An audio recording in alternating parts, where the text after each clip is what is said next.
ডাকলা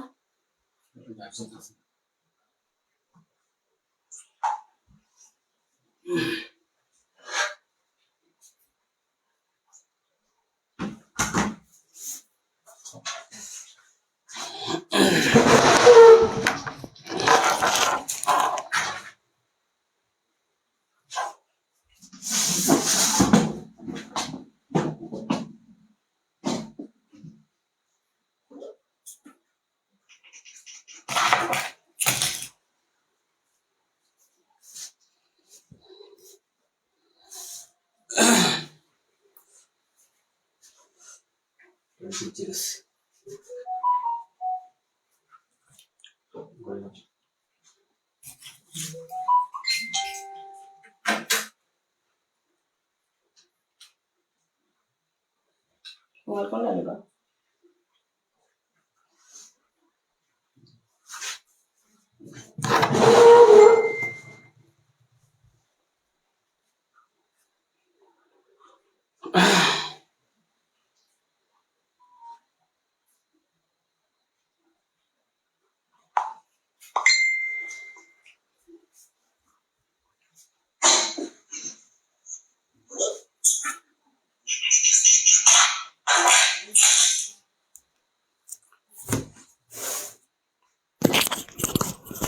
আসসালামু আলাইকুম সুপ্রিয় শিক্ষার্থীবৃন্দ,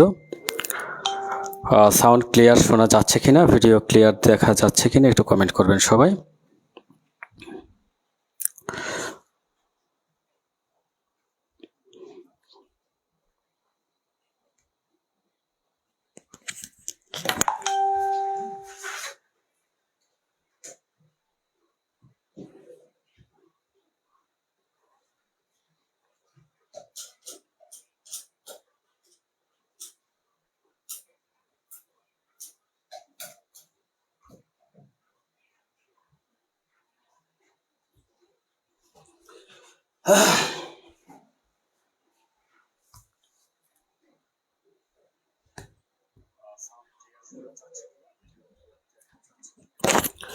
সাউন্ড ক্লিয়ার শোনা যাচ্ছে কিনা, ভিডিও ক্লিয়ার দেখা যাচ্ছে কিনা সবাই একটু কমেন্ট করবেন। একটু লেট হলো, কারণ হচ্ছে আমাদের এখানে প্রচুর বৃষ্টি হচ্ছে, নেট প্রবলেম ছিল, ওয়াইফাই নেট সংযুক্ত করে ক্লাসে যুক্ত হলাম। সবাই একটু কমেন্ট করবেন সাউন্ড ক্লিয়ার শোনা যাচ্ছে কিনা এবং ভিডিও ক্লিয়ার দেখা যাচ্ছে কিনা। এখন সালাম দিয়েছেন অনেকেই, মায়া হাসান যুক্ত আছেন, কবির আহমেদ সাউন্ড ক্লিয়ার ওকে, ওকে সাইদ খান, ইয়াসমিন, রত্না, এলএলবি হেনা, আবুল কালাম আজাদ সহ অনেকেই যুক্ত আছেন। অনেক শিক্ষার্থী এখনো মেসেজ দিচ্ছেন, কি বলবো, সারাদিন অপেক্ষা করলাম গ্রুপে যুক্ত হওয়ার জন্য, কিন্তু কেউ হলো না। যাই হোক,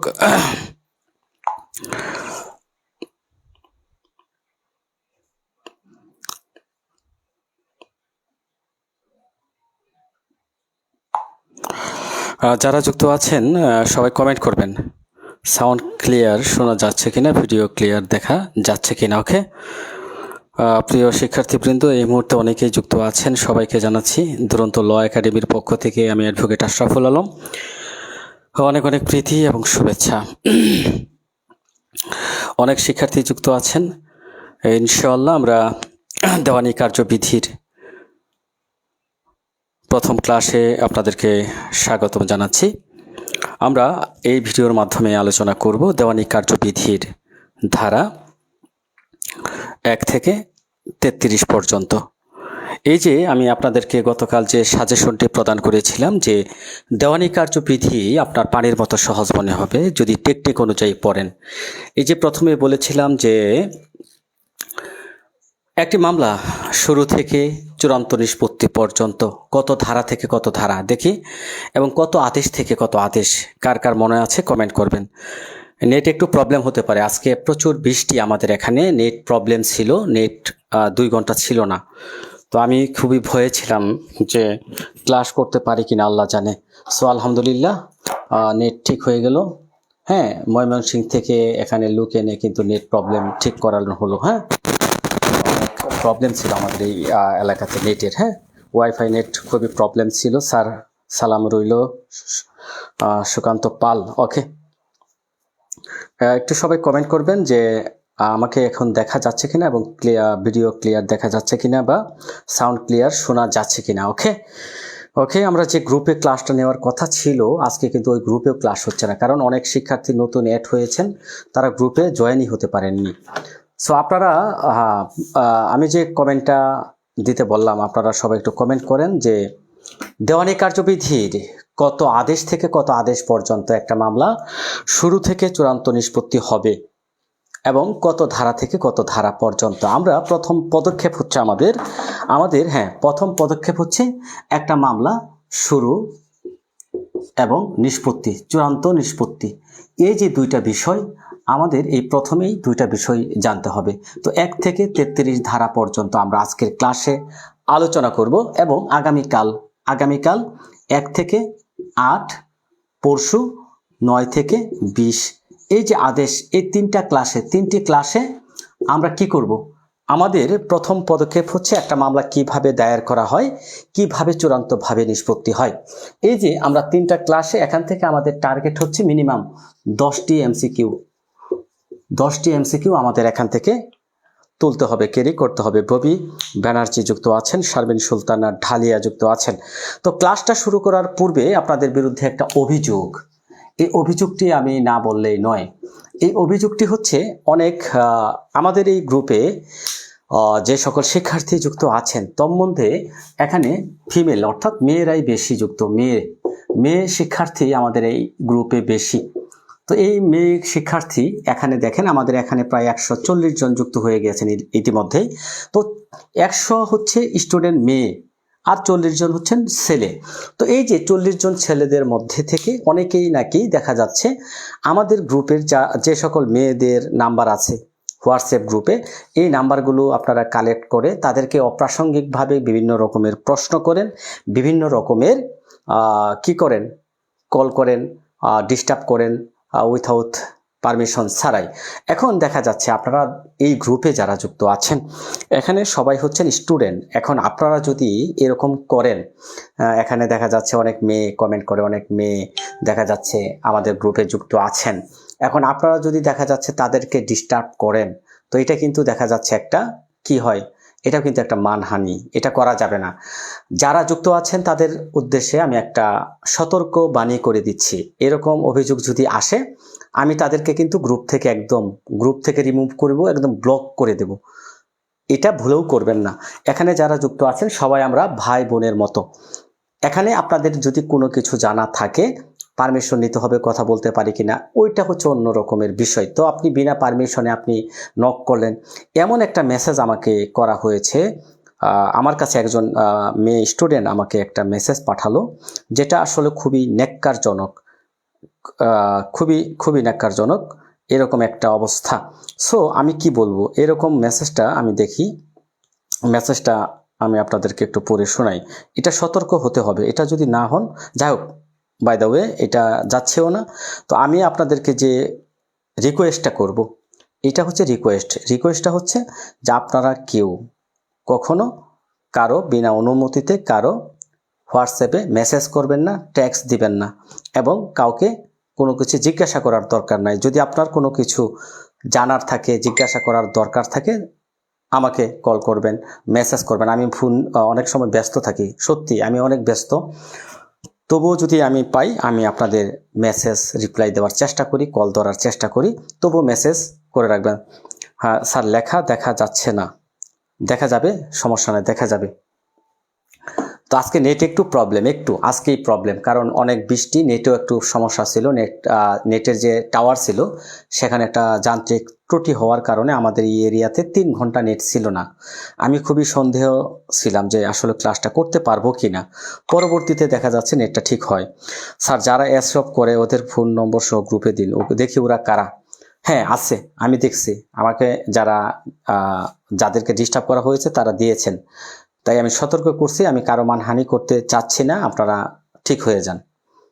কেউ কাউকে মেসেজ দিবেন না, দিবেন যদি ভালো সম্পর্ক থাকে, অনুমতি নেবেন কথা বলতে পারি কিনা, তবে অপ্রাসঙ্গিক না বলাই ভালো, মেসেজ না দেওয়াই ভালো। যদি কোনো কিছু জানার থাকে ডিরেক্ট আমার কাছে প্রশ্ন করবেন। ওকে,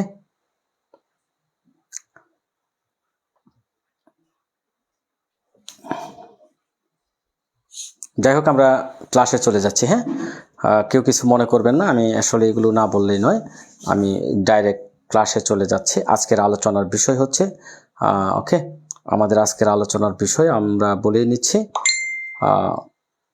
ক্লাস কোথায় হচ্ছে, এই গ্রুপে কি অনেকে যুক্ত নাই নাকি, কি যে বলবো, ক্লাসে কোথায় হচ্ছে, ক্লাসের লিঙ্কটা আমি মেসেঞ্জারে দিয়ে দিচ্ছি।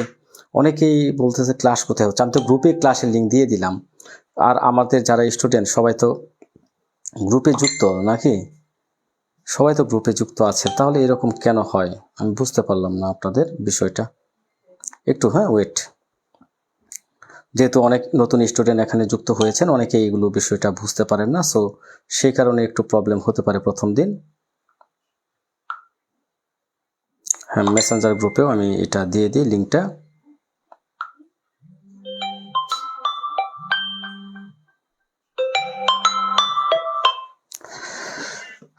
হ্যালো, হ্যাঁ ওয়ালাইকুম আসসালাম, কে? হ্যাঁ হ্যাঁ মজিদ ভাই, কেমন আছেন? হ্যাঁ ভাইয়া, এই তো ইনশাল্লাহ আপনাদের দোয়া। না আমি বলতে ক্লাসে আছি, আমি স্টুডেন্ট পড়াই, ক্লাসে যুক্ত আছি লাইভে। কি বিষয় ভাইয়া? না সমস্যা নেই, বলেন।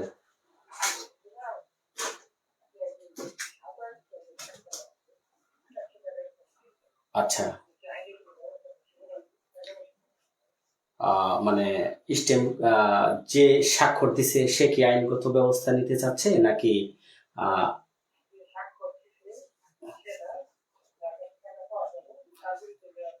ও আচ্ছা, হ্যাঁ হ্যাঁ অবশ্যই, এটা আপনি হ্যান্ড নোট তৈরি করতে হবে। হ্যান্ড নোট তৈরি করে তারপরে আপনি এখানে 420 406 এর মামলা আছে, সেটা করতে পারবেন, যে টাকা দিছে সে টাকা।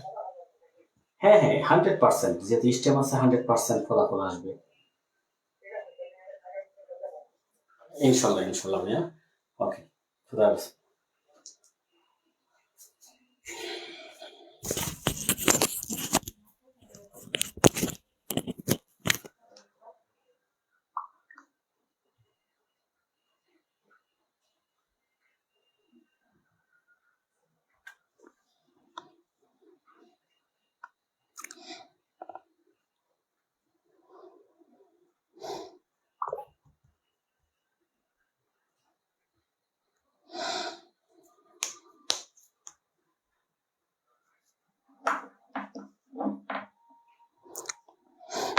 দেখেন এখনো অনেক স্টুডেন্ট মেসেজ করতেছে পাবলিক ক্লাস দিছি, আজকের ক্লাসটা কিন্তু পাবলিক দিয়ে দিছি, কারণ অনেকে যুক্ত হতে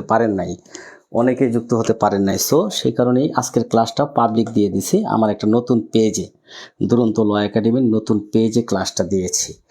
তবুও যদি অনেক শিক্ষার্থী না পান তাহলে কি করার বলেন?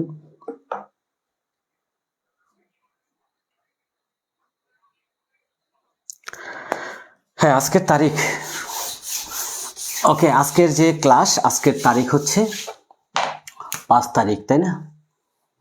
আমরা 5, 10, 25 তারিখের ক্লাস করতেছি। এখানে আমাদের আজকের আলোচনার বিষয় হচ্ছে 1 থেকে 33 ধারা পর্যন্ত আলোচনা করব আজকের মোস্ট। হ্যাঁ স্যার, আপনার শরীর ভালো আছে তো? ইনশাল্লাহ ভালো আছে। আমরা অপ্রাসঙ্গিক, আজকে নেটটি একটু প্রবলেম, কথায় বলে নিচ্ছি, আজকে নেটটি একটু প্রবলেম। হ্যাঁ, কেউ কিছু মনে করবেন না। হ্যাঁ, আমরা প্রথম থেকে ইনশাল্লাহ আমরা আল্লাহর নাম ধরে শুরু করতে যাচ্ছি আমাদের আজকের আলোচনা। আমাদের আজকের আলোচনার প্রথম টপিকস হচ্ছে ধারা 2। দুই ধারা থেকে কোন কোন বিষয়গুলো পড়বেন? 2-2 এখানে বলা হচ্ছে ডিক্রির সংজ্ঞা। কি বলা আছে? ডিক্রি। এখানে ডিক্রির সংজ্ঞা বলা আছে। 2-2 ধারাটা সবাই পড়তে হবে, অর্থাৎ 2 ধারাতে অনেকগুলো সংজ্ঞা আছে, সবগুলো আপনার পড়তে হবে না, যেগুলো মোস্ট ইম্পর্টেন্ট সেগুলোই পড়তে হবে। 2-2 ধারা এখানে কিসের সংজ্ঞা আছে? ডিক্রি বলতে কি বোঝায়?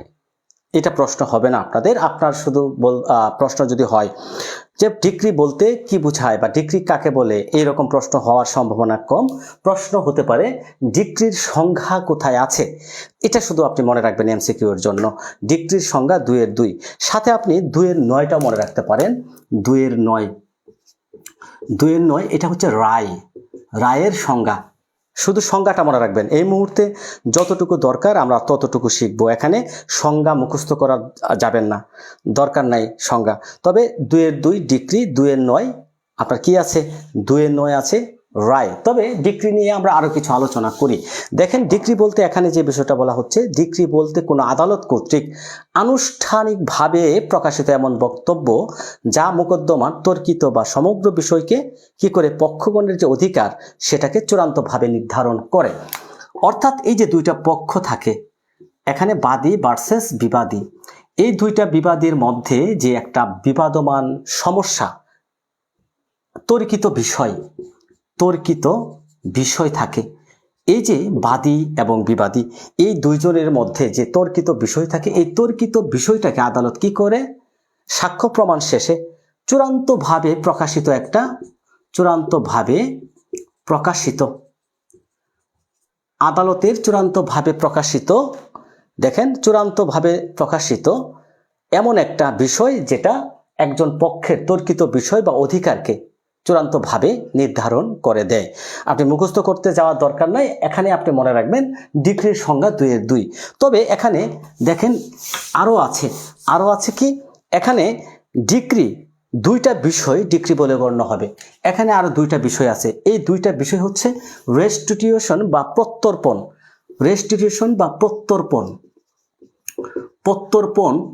এটা হচ্ছে আমরা দেওয়ানি কার্যবিধির 144 ধারাতে পড়ব। প্রত্যর্পণ বা রেস্টিটিউশন, এটাও একটা ডিক্রি। রেস্টিটিউশনের আদেশ এটা কি? প্রশ্ন হতে পারে যে রেস্টিটিউশন বা প্রত্যর্পণের আদেশকে কি বলা হয়? এই আদেশটা একটা ডিক্রি হিসেবে বিবেচিত হবে। রেস্টিটিউশন বা প্রত্যর্পণ কি, এটা নিয়ে যদি আমি একটু বলি সংক্ষেপে, এটা আলোচনা করব বিস্তারিতভাবে। ধরেন এটা একটা জমি, এই ভূমি নিয়ে, এটা হচ্ছে ধরেন একটা ভূমি, এই ভূমি নিয়ে এ এবং বি এর মধ্যে একটা মামলা চলমান। এখন এ দাবি করতেছে এই ভূমি আমার, বি দাবি করতেছে এই ভূমি আমার।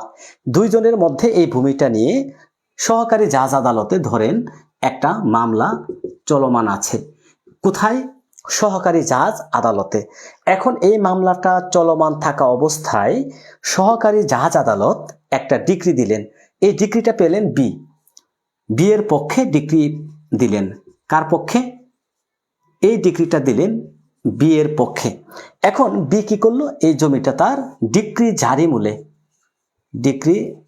মূলে এই জমিটা তিনি কি করলেন? দখলে নিলেন। কে দখলে নিলেন? বি নামক ব্যক্তি। ভালো করে বুঝতে হবে। দেখেন, এ এবং বি এই দুইজনের মধ্যে এই জমিটা নিয়ে, এই ভূমিটা নিয়ে তাদের মধ্যে একটা মোকদ্দমা বা মামলা চলমান আছে। এই যে মামলা চলমান থাকা অবস্থায়, এ এবং বি এর মধ্যে এই মামলার চলমান থাকা অবস্থায় দেখা যাচ্ছে পরবর্তীতে এখানে সহকারী জাজ আদালত বি এর পক্ষে ডিক্রি দিলেন। বি ডিক্রি মূলে এই জমিটা তিনি দখলে নিয়ে নিলেন। দখলে নেওয়ার পরে দেখা যাচ্ছে এ কি করলো? এর প্রতিকার কি? এ হচ্ছে এখানে দায়িক, এ নামক ব্যক্তি এখানে দায়িক হয়ে গেলেন। তাহলে এর প্রতিকার কি? দেখি কে বলতে পারেন এ নামক ব্যক্তি এখানে কি প্রতিকার আছে, তার কি প্রতিকার? যে বলতে পারবেন খুবই ভালো স্টুডেন্ট, দেখি কে বলতে পারেন এ নামক ব্যক্তির এখানে প্রতিকার কি? সহকারী জাজ আদালতে ডিক্রি দিলেন বি এর পক্ষে, তিনি ডিক্রি জারি মূলে এই জমিটা তার দখলে নিয়ে নিলেন। এখন এ নামক ব্যক্তির প্রতিকার কি? দেখি কে বলতে পারেন এ নামক ব্যক্তি কি প্রতিকার পেতে পারে? এখানে কমেন্ট করবেন। তিনি হচ্ছেন দায়িক। দেখি কে বলতে পারেন।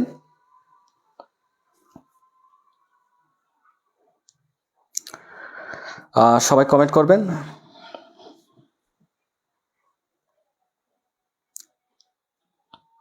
Appeal, very good. আপিল, এখানে তিনি আপিল করলেন। এই আপিলটা কোথায় হবে? আপিল কোথায় হবে দেখি আপনারা বুঝতে পারেন কিনা এই বিষয়গুলো। আপিল কোথায় হবে একটু কমেন্ট করবেন সবাই। এই আপিলটা কোথায় হবে দেখি কে বলতে পারেন। সহকারী জাজ আদালতের ডিক্রির বিরুদ্ধে আপিল কোথায় হবে, কোথায় আপিল দায়ের করতে হবে, এটাও একটা প্রশ্ন। এরকম প্রশ্নও কিন্তু আপনাকে করতে পারে বার কাউন্সিল পরীক্ষায়। তো এই আপিলটা কোথায় হবে কমেন্ট করবেন দেখি কে। হ্যাঁ, এ নামক ব্যক্তি আপিল করবে, কোথায় আপিল করবে কমেন্ট করেন। হ্যাঁ, এ নামক ব্যক্তি আপিল করবে কোথায়? স্যার কথা ক্লিয়ার বুঝিনি। কথা ক্লিয়ার বুঝেননি কোন কথা? জেলা জাজ আদালতে, ভেরি গুড। তিনি জেলা জাজ আদালতে আপিল দায়ের করলেন। এই আপিল আদালত কি করলো? এই আপিল আদালত তিনি একটা ডিক্রি দিলেন এর পক্ষে। কার পক্ষে? এর পক্ষে। এখন দেখেন, এই যে এর পক্ষে জেলা জাজ আদালত আপিলে রায় দিলেন বা ডিক্রি দিলেন এর পক্ষে, তখন কিন্তু বি হেরে গেল। বি হেরে গেল। এখন এই যে দায়িক, তিনি কি করতে পারলেন? তিনি একটা দরখাস্ত দিবেন, সহকারী জাজ আদালতে একটা দরখাস্ত দিবেন যে এই মামলাটা আপিল আদালত আমার পক্ষে ডিক্রি দিয়েছে। তখন সহকারী জাজ আদালতে কি করবেন? এই যে দখল প্রত্যর্পণের একটা দরখাস্ত দিবেন। তখন সহকারী জাজ আদালতের দরখাস্ত মূলে এই যে জমিটা বি এর দখল থেকে এর বরাবরে ফেরত আসবে। এটাকে বলা হয় প্রত্যর্পণ বা রেস্টিটিউশন। সিম্পল কথা, সহজ কথা, আমি আবারও বলে নিচ্ছি সহজে মনে রাখেন যে এ এবং বি দুইজনের মধ্যে এই জমিটা নিয়ে একটা মামলা চলমান। এই মামলাটা সহকারী জাজ আদালতে, ধরেন আপনি চিন্তা করেন, ধরে নেন যে এ এবং বি দুইজনের মধ্যে এই জমিটা নিয়ে একটা মোকদ্দমা চলমান। এই জমিটা নিয়ে মামলা আছে কোথায়? সহকারী জাজ আদালতে এই মামলাটা চলমান। মামলাটা বিচার শেষে সহকারী জাজ আদালত বি এর পক্ষে ডিক্রি দিলেন। তখন বি কি করলেন? এই ডিক্রি মূলে এই জমিটা তিনি দখলে নিলেন। এ নামক ব্যক্তি তো আর বসে নাই, তিনি কি করলেন? উচ্চ আদালতে মানে জেলা জাজ আদালতে তিনি আপিল করলেন। আপিল, এই আপিল আদালত আবার এর পক্ষে ডিক্রি দিল। আপিল আদালত কি করলো? এর পক্ষে ডিক্রি দিল। এখন এ কি করলো? এই যে সহকারী জাজ আদালতে একটা দরখাস্ত দিবে যে এই জমিটা তো বিয়ের দখলে আছে, বিয়ের দখল থেকে এই জমিটা আমার দখলে, আমার বরাবরে ফেরত প্রদান করা হোক। এই যে দরখাস্ত, এটাকেই বলা হয় রেস্টিটিউশন বা প্রত্যর্পণের দরখাস্ত। কে বুঝতে পারেননি কমেন্ট করবেন, আর যারা বুঝতে পারছেন ওকে লিখবেন। এই যে দরখাস্তটা দিবেন এটাকে বলা হয় 144 ধারা বা প্রত্যর্পণের দরখাস্ত। এটাকে বলা হয় ডিক্রি। এই দরখাস্তটাও একটা ডিক্রি হিসেবে গণ্য হবে, ডিক্রি হিসেবে গণ্য। ওকে, কে বুঝতে পারেননি কমেন্ট করবেন। কে বুঝতে পারেননি একটু কমেন্ট করেন দেখি। কে বুঝতে পারেননি? স্যার বি তো হাইকোর্ট আপিল করতে পারবেন। হাইকোর্টে আপিল, দ্বিতীয় আপিলের সুযোগ আছে। দেওয়ানি কার্যবিধিতে দ্বিতীয় আপিলের সুযোগ নাই মৃদুল চক্রবর্তী। দেওয়ানি কার্যবিধিতে দ্বিতীয় আপিলের সুযোগ নাই। দেওয়ানি কার্যবিধিতে দ্বিতীয় আপিলের সুযোগ নাই। দ্বিতীয় আপিল চলে না। দেওয়ানিতে, সিপিসিতে দ্বিতীয় আপিল চলে না। ঠিক আছে, ওকে, বুঝতে পারছেন? এটাকে বলা হয় রেস্টিটিউশন বা প্রত্যর্পণ। এই যে প্রত্যর্পণের দরখাস্ত, এটা একটা ডিক্রি হিসেবে গণ্য হবে। ওকে, তো এই যে 2 এর 2, আরেকটা বিষয় আছে। আরেকটা বিষয় কি জানেন? এটা হচ্ছে আরজি প্রত্যাখ্যান, রিজেকশন অফ প্লেন বা আরজি প্রত্যাখ্যান। আরজি প্রত্যাখ্যান, আরজি প্রত্যাখ্যান কয়টি কারণে হয় দেখি কে বলতে পারেন, কার মনে আছে? আমি কিন্তু দেওয়ানি ভালোভাবেই পড়িয়েছিলাম, দেওয়ানি ভালোভাবেই আপনাদেরকে পড়িয়েছি। বলেন তো দেখি। আমার শরীর চুলকাচ্ছে, এই যে কক্সবাজার থেকে আসার পরের ভাই, সারা শরীরে ব্যথা আর চুলকানি, বুঝতে পারলাম না। আরজি প্রত্যাখ্যান, রিজেকশন অফ প্লেন্ট বা আরজি নাকচ, এটা কোথায় আছে? কয়টি কারণে আরজি প্রত্যাখ্যান হয়? এই যে গুরুত্বপূর্ণ 2টা প্রশ্ন এখান থেকে হতে পারে। কে বলতে পারেন দেখি কমেন্ট করবেন। স্যার বি তো আগে আপিল করে নাই। আরে বাবা, বি তো ডিক্রি পেল সহকারী জাজ আদালতে, বি কেন আপিল করবে? সে তো ডিক্রি মূলে বুঝেই নিল। আপিল করবে তো এ আপিল করলো। উচ্চ আদালত এই আপিলে উভয় পক্ষ শুনানি করার পরে উচ্চ আদালত, আপিল আদালত এর পক্ষে ডিক্রি দিল, এই আদেশের বিরুদ্ধে আর কোথাও আপিল চলবে না, দ্বিতীয় আপিলের সুযোগ নাই। ঠিক আছে। রিজেকশন অফ প্লেন 4টি কারণে হয়, কোথায় বলা আছে দেখি, কে বলতে পারেন? রিজেকশন অফ প্লেন বা আর্জি প্রত্যাখ্যান কয়টি কারণে হয়? 4টি কারণে, কোথায় বলা আছে দেখি, কে বলতে পারেন? Very good, very good. 4টি কারণে আর্জি প্রত্যাখ্যান হয়, আমরা পড়ব 7 আদেশের 11 বিধিতে। হ্যাঁ, এই যে এটা পড়ব, খুবই গুরুত্বপূর্ণ এই যে বিষয়টা, খুবই খুবই খুবই গুরুত্বপূর্ণ। 4টি কারণে আর্জি প্রত্যাখ্যান হয়, এই যে 4টি কারণ খুবই খুবই গুরুত্বপূর্ণ।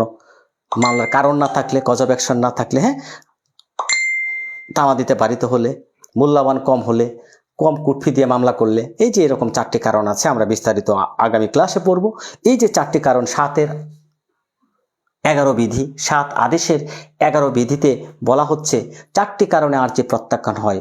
যদি মোকদ্দমার কারণই মামলাতে না থাকে, কম দামের কুটফি দিয়ে মামলা করলেন, মূল্যবান কম দেখালেন, কোনো আইন দ্বারা বাড়িত বা তামাদিতে বাড়িত হলে, এই 4টি কারণে একটা মামলা কি হবে? সরাসরি রিজেক্ট বা প্রত্যাখ্যান হয়ে যাবে। এই যে এই প্রত্যাখ্যান, এটাও একটা ডিক্রি। এই যে 4টি কারণে আর্জি প্রত্যাখ্যান হয়, এটাও একটা ডিক্রি হিসেবে গণ্য হবে। ওকে, তাহলে দেখেন এই আদেশ, এগুলো কিন্তু আদেশ, এগুলো কিন্তু আদেশ, আদেশ হওয়া সত্ত্বেও এইগুলোকে ডিক্রির সমমর্যাদা দেওয়া হয়েছে। এই যে 7-এর 11, এটা কিন্তু একটা আদেশ বা অর্ডার, আদালতের আদেশ। আদেশ এবং ডিক্রি কিন্তু এক না, আদেশ এবং ডিক্রি এক নয়। তবে এই আদেশগুলো ডিক্রির মতো সমমর্যাদা সম্পন্ন, অর্থাৎ এইগুলোকেও ডিক্রি বলা হয়। স্যার প্রথম থেকে একবার সামারি করে দিলে ভালো হয়, একটু দেরিতে আসছে। হ্যাঁ, দেবো, ওয়েট করেন, দেবো। একটা ধারা শেষ করলে ওইটা সামারি করে দেবো। হ্যাঁ, তো যারা দেরিতে আসছেন কেন? আমি তো দেরিতে ক্লাস করলাম, আপনি দেরি কেন করলেন? মাজহারুল ইসলাম। জুলাই সনদ নিয়ে কোনো আচ্ছা, যাই হোক। এখন দেখেন, এই যে ডিক্রি পড়লাম আমরা, ডিক্রি হচ্ছে আদালতের একটা আনুষ্ঠানিকভাবে চূড়ান্ত প্রকাশিত এমন একটা সিদ্ধান্ত, যেটা পক্ষগণের অধিকারকে চিরতরে নিষ্পত্তি করে, সহজ ভাষায়। অর্থাৎ দেখেন, ডিক্রি বলতে কোনো আদালত কর্তৃক আনুষ্ঠানিকভাবে প্রকাশিত এমন কোনো বক্তব্যকে বোঝায়, যা মোকদ্দমার তর্কিত বা যে কোনো বিষয় সম্পর্কে পক্ষগণের অধিকার চূড়ান্তভাবে নির্ধারণ করে, তাকে বলা হয় ডিক্রি। ডিক্রি 2টি কারণ আছে, 2টি আদেশকে ডিক্রি বলা হয়। 2টি আদেশকে, কোন কোন আদেশ?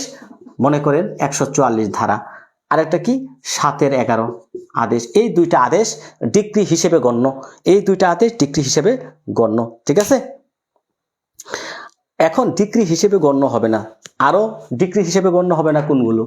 দেখেন, গণ্য হবে না, দেখেন, আপিলযোগ্য আদেশের মতো আপিল করা যায় এমন সিদ্ধান্ত, আপিলযোগ্য আদেশের মতো আপিল করা যায়,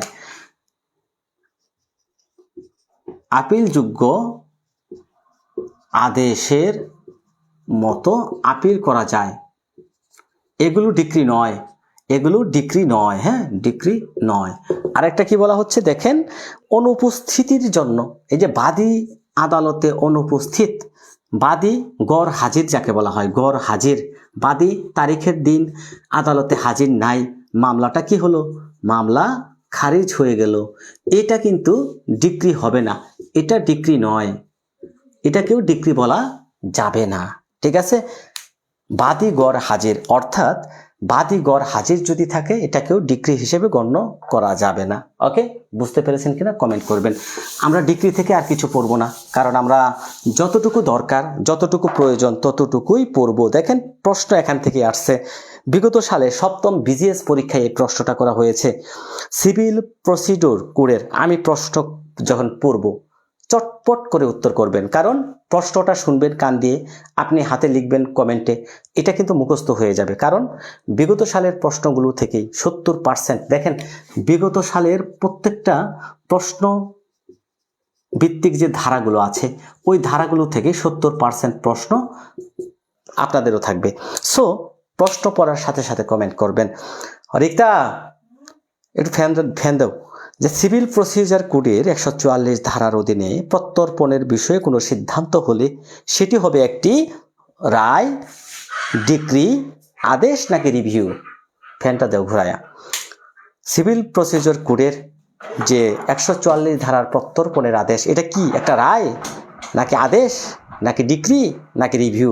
দেখেন প্রশ্ন কিন্তু এখানে আসছে। হ্যাঁ, প্রাথমিক ডিগ্রি চূড়ান্ত ডিগ্রি দুই প্রকার, এটাও পড়বেন। হ্যাঁ, এটা তো পড়াবই, রাইট। প্রাথমিক ডিগ্রি এবং চূড়ান্ত ডিগ্রি আরেকটু ঘুরাই দাও, উত্তর করেন সবাই। আরেকটা প্রশ্ন দেখেন, নিচের কোন আদেশটি ডিগ্রি হিসেবে গণ্য হবে না? নিচের কোন আদেশটি ডিগ্রি হিসেবে গণ্য হবে না? আরজি ফেরতের আদেশ, আরজি গ্রহণের আদেশ, আরজি সংশোধনের আদেশ, আরজি প্রত্যাখ্যানের আদেশ। Degree, very good. নিচের কোন আদেশটি ডিগ্রি হিসেবে গণ্য হবে? নিচের কোন আদেশ ডিগ্রি হিসেবে গণ্য হবে? অপশন কতে ছিল আরজি ফেরতের আদেশ, খতে আরজি গ্রহণের আদেশ, গতে আরজি সংশোধনের আদেশ, খতে ছিল আরজি প্রত্যাখ্যানের আদেশ। কমেন্ট করবেন, সবাই কিন্তু পারবেন। হ্যাঁ, মূল বিষয়টা ধরিয়ে দিলেই পারবেন। আরেকটা প্রশ্ন আসছিল, ডিগ্রির অন্তর্ভুক্ত বলে গণ্য হবে কোনটি? অস্থায়ী নিষেধাজ্ঞা, আরজি ফেরতের আদেশ, আরজি প্রত্যাখ্যানের আদেশ, আরজি গ্রহণের আদেশ। দেখেন ওই যে আরজি প্রত্যাখ্যান নিয়েই কিন্তু বারবার প্রশ্ন করা হয়েছে। আবার আরেকটা প্রশ্ন, দেওয়ানি কার্যবিধির আদেশ 7 বিধি 11 মতে আরজি নাকচের সিদ্ধান্তকে একটি ড্যাশ ড্যাশ আদেশ, রায়, ডিক্রি নাকি চূড়ান্ত সিদ্ধান্ত? আদেশ, রায়, ডিক্রি নাকি চূড়ান্ত সিদ্ধান্ত? আরেকটি প্রশ্ন দেখেন, অনেকগুলো প্রশ্ন আসছে এইটুকু থেকেই। দেওয়ানি কার্যবিধি অনুসারে আরজি নাকচের সিদ্ধান্তকে কি বলে? আদেশ, রায়, ডিক্রি নাকি চূড়ান্ত আদেশ? 6টা প্রশ্ন আসছে, 6টা। তাহলে এই যে দুইটা বিষয় যদি আপনি মনে রাখেন, 144 ধারা এটা হচ্ছে প্রত্যর্পণ, প্রত্যর্পণ বা রেস্টিটিউশন। রেস্টিটিউশন মানে এটা হচ্ছে ইংরেজি, আর এটা হচ্ছে প্রত্যর্পণ। এটা একটা ডিক্রি, এটা মনে রাখবেন। এই আদেশটাকে ডিক্রি বলা হয়। এবং 7-এর 11 বিধি, আরজি প্রত্যাখ্যান, আরজি নাকচ, রিজেকশন অফ প্লেন্ট, 3 ভাবে মনে রাখবেন। অনেকেই দেখা যাচ্ছে ভাষাগত না বোঝার ফলে পরীক্ষার হলে ভুল করেন। আরজি প্রত্যাখ্যান, আরজি নাকচ, আরজি নাকচ, প্রত্যাখ্যান ও রিজেকশন অফ প্লেন্ট, ব্যক্তি একই, সবগুলো একই, মনে থাকবে। তাহলে আমি মনে করি এইটুকু থেকে যেভাবে প্রশ্ন হোক উত্তর করতে পারবেন। হ্যাঁ, এখানে ডিগ্রি কত প্রকার? 2 প্রকার, প্রিলিমিনারি এবং ফাইনাল। প্রাথমিক ডিগ্রি, চূড়ান্ত ডিগ্রি। ডিগ্রি যদি কয় প্রকার আসে উত্তর করে ফেলবেন, 2 প্রকার, প্রাথমিক ডিগ্রি, চূড়ান্ত ডিগ্রি। আর কিছু শেখার দরকার নাই। ডিগ্রি হোল্ডার, ডিগ্রি ধার। দেখেন যিনি ডিগ্রি পাবেন, যিনি ডিগ্রি পাবেন, একটা আদালত যাকে ডিগ্রি দিবেন, যিনি ডিগ্রি পাবেন, সহজ ভাষায় মনে রাখেন, যিনি ডিগ্রি পাবেন তাকে বলা হয় ডিগ্রিদার বা ডিগ্রি হোল্ডার। ডিগ্রিদার বা ডিগ্রি হোল্ডার। হ্যাঁ, ডিগ্রিদার বা ডিগ্রি হোল্ডার, এটা মনে রাখবেন। কোথায় আছে? 3, 2-এর 3-এ আছে। ডিগ্রিদার এর সংখ্যা কোথায় আছে? যিনি ডিগ্রি পাবেন তাকে বলা হয় ডিগ্রিদার। কোথায় আছে? 2-এর 3। লিখবেন, এগুলো লিখবেন, কমেন্ট করবেন। হ্যাঁ, কমেন্ট করবেন। দেখেন এখন আরেকটি বিষয়, 8 বিধিটা মনে রাখতে হবে, 2-এর 8। এখান থেকে প্রশ্ন আসছে, এই যে বিচারক বলতে কি বোঝায়? বিচারকের সংজ্ঞা, বিচারকের সংজ্ঞা আছে। বিচারক কে? বিচারক হচ্ছে presiding officer of A civil court. Presiding officer of A civil court, দেওয়ানি আদালতের প্রিজাইডিং অফিসার যারা আছেন, প্রিজাইডিং অফিসার, প্রিজাইডিং অফিসার, এই যে প্রিজাইডিং অফিসার তাদেরকে বলা হয় বিচারক। Presiding officer of A civil court, অর্থাৎ যিনি প্রিজাইডিং অফিসার তিনি হচ্ছেন দেওয়ানি আদালতের একজন বিচারক। সংজ্ঞা কোথায়? 2-এর 8। বিচারকের সংখ্যা 2-এর 8 মনে থাকবে। তাহলে 2-এর 3 ডিগ্রিদার, 2-এর 8 পড়বেন ডাইরেক্ট। এখন দেখেন 2-এর 8, 2-এর 9 হচ্ছে, আমরা তো বললাম রায়। রায় বলতে কি বোঝায়? দেখেন ডিগ্রি বা আদেশের ভিত্তি হিসেবে বিচারক যে বিবৃতি দেন, একটা ডিগ্রি হতে পারে, ডিগ্রি বা আদেশ, বা আদেশ, এদের যে একটা বিবৃতি, এই বিবৃতিকেই কি বলে? রায় বলে। বিবৃতিকেই রায় বলে। 2-এর 9 এটা কোথায় আছে? 2-এর 9। রায়ের সংখ্যা কোথায়? 2-এর 9। রায় কাকে বলে? ডিগ্রি বা আদেশের ভিত্তি হিসেবে আদালত যে বিবৃতি প্রদান করেন, একটা ডিগ্রি দেওয়ার জন্য আদালত যে বিবৃতিটা দিবেন, এই বিবৃতিকে বলা হয় রায়। আদেশের যে বিবৃতি দিবেন এটাকে রায় বলা হয়। রায় দেওয়ার কত দিনের মধ্যে ডিগ্রি প্রদান হয়? এইরকম প্রশ্ন হতে পারে, রায় দেওয়ার কত দিনের মধ্যে ডিগ্রি প্রদান হয়? প্রশ্ন এরকম হতে পারে, রায় দেওয়ার কত দিনের মধ্যে? বলেন তো দেখি কে বলতে পারেন? মেহরাব খান রাফি,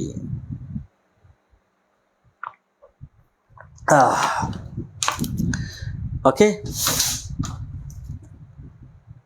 ডিক্রি রায় কোথায় আছে সামারি করে দেব, নো প্রবলেম। দেখেন দায়িক বা জাজমেন্ট ডেটর, দায়িককে বলেন তো দেখি, দায়িক কাকে বলা হয়? আমরা দেখেন আর একটু মনে রাখবেন, 2 এর 3 হচ্ছেন ডিক্রিদার, যিনি ডিক্রি প্রাপ্ত হবেন, ডিক্রিদার। আবার জাজমেন্ট ডেটর, দেখেন জাজমেন্ট ডেটর কোথায় আছে? জাজমেন্ট ডেটর বলা হচ্ছে 10-এ, দায়িক, 2 এর 10, জাজমেন্ট ডেটর বা দায়িক।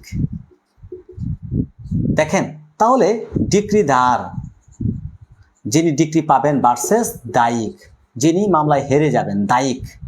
তাহলে দায়িকের সংখ্যা 2 এর 10, ডিক্রিধারের সংখ্যা 2 এর 3, এইভাবে মনে রাখতে পারেন, 2 এর 10, 2 এর 3। ডিক্রির সংখ্যা কোথায় আছে? ডিক্রির সংখ্যা কোথায় আছে? 2 এর 2। রায়ের সংখ্যা কোথায় আছে? 2 এর 9, হ্যাঁ 2 এর 9। আদেশের সংখ্যা কোথায় আছে? আদেশ 3টা, ডিক্রি, রায়, আদেশ। আবারও আমি লিখবো, আপনারা বারবার পড়বেন, একটা পড়া বারবার পড়বেন। ডিক্রি তার সংখ্যা কোথায় আপনারা বলবেন, আমার সাথে সাথে লিখবেন, 2 এর 2। তারপরে রায় কোথায় আছে? 2 এর 9। আদেশ কোথায় আছে? আদেশের সংখ্যা, আদেশ হচ্ছে 2 এর 14। এই 3টা একসাথে মনে রাখবেন, তাহলে মনে থাকবে। ডিক্রি, রায়, আদেশ 2 এর 2, 2 এর 9, 2 এর 14। মুখস্থ করে ফেলেন, ক্লাসের পর ক্লাসে মুখস্থ হয়ে যাবে। 2 এর 2 ডিক্রি, 2 এর 9 রায়, 2 এর 14 আদেশ। এখন দেখেন ডিক্রিদার যিনি ডিক্রি পাবেন 2 এর 3, দায়িককে 2 এর 10, এইভাবে মনে রাখবেন। এখন বিচারকের সংখ্যা 2 এর 8, presiding officer of A civil court, legal representative বৈধ প্রতিনিধি, এর সংখ্যা আছে 2 এর 11, বৈধ প্রতিনিধি কোথায় আছে? 2 এর 11। এখন আমরা মিনস প্রফিট বা অন্তর্বর্তীকালীন মুনাফা, এটা থেকে প্রশ্ন হয়েছে, হতে পারে আবার। মিনস প্রফিট দেখেন এইভাবে ফোল্ডার করবেন, 2 এর 2, 2 এর 9, 2 এর 14, 3টা মিললা একটা, ডিক্রি, রায়, আদেশ। আবার ডিক্রিদার, ডিক্রি হোল্ডার, জাজমেন্ট ডেটর, এইভাবে ডিক্রিদার, হ্যাঁ ডিক্রিদার 2 এর 3, দায়িক 2 এর 10। ওকে, এইভাবে ফোল্ডার করবেন। তারপরে দেখেন বিচারকের সংখ্যা কোথায় আছে? বিচারক একটা পৃষ্ঠার মধ্যে লিখে ফেলবেন, 8 এর 2 এর 8। ওকে, 2 এর 8। এখন দেখেন বৈধ প্রতিনিধি কোথায় আছে? বৈধ প্রতিনিধি বা লিগ্যাল রিপ্রেজেন্টেটিভ 2 এর 11।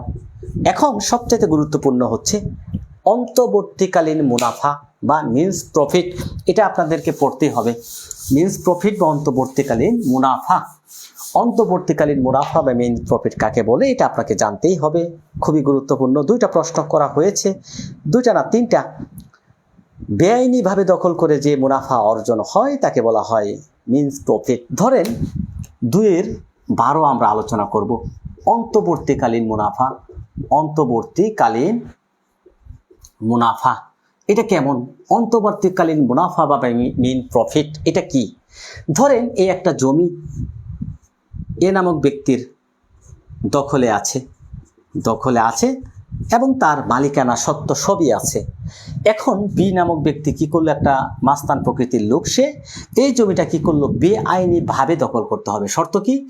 বেআইনিভাবে দখল করতে হবে, দখল।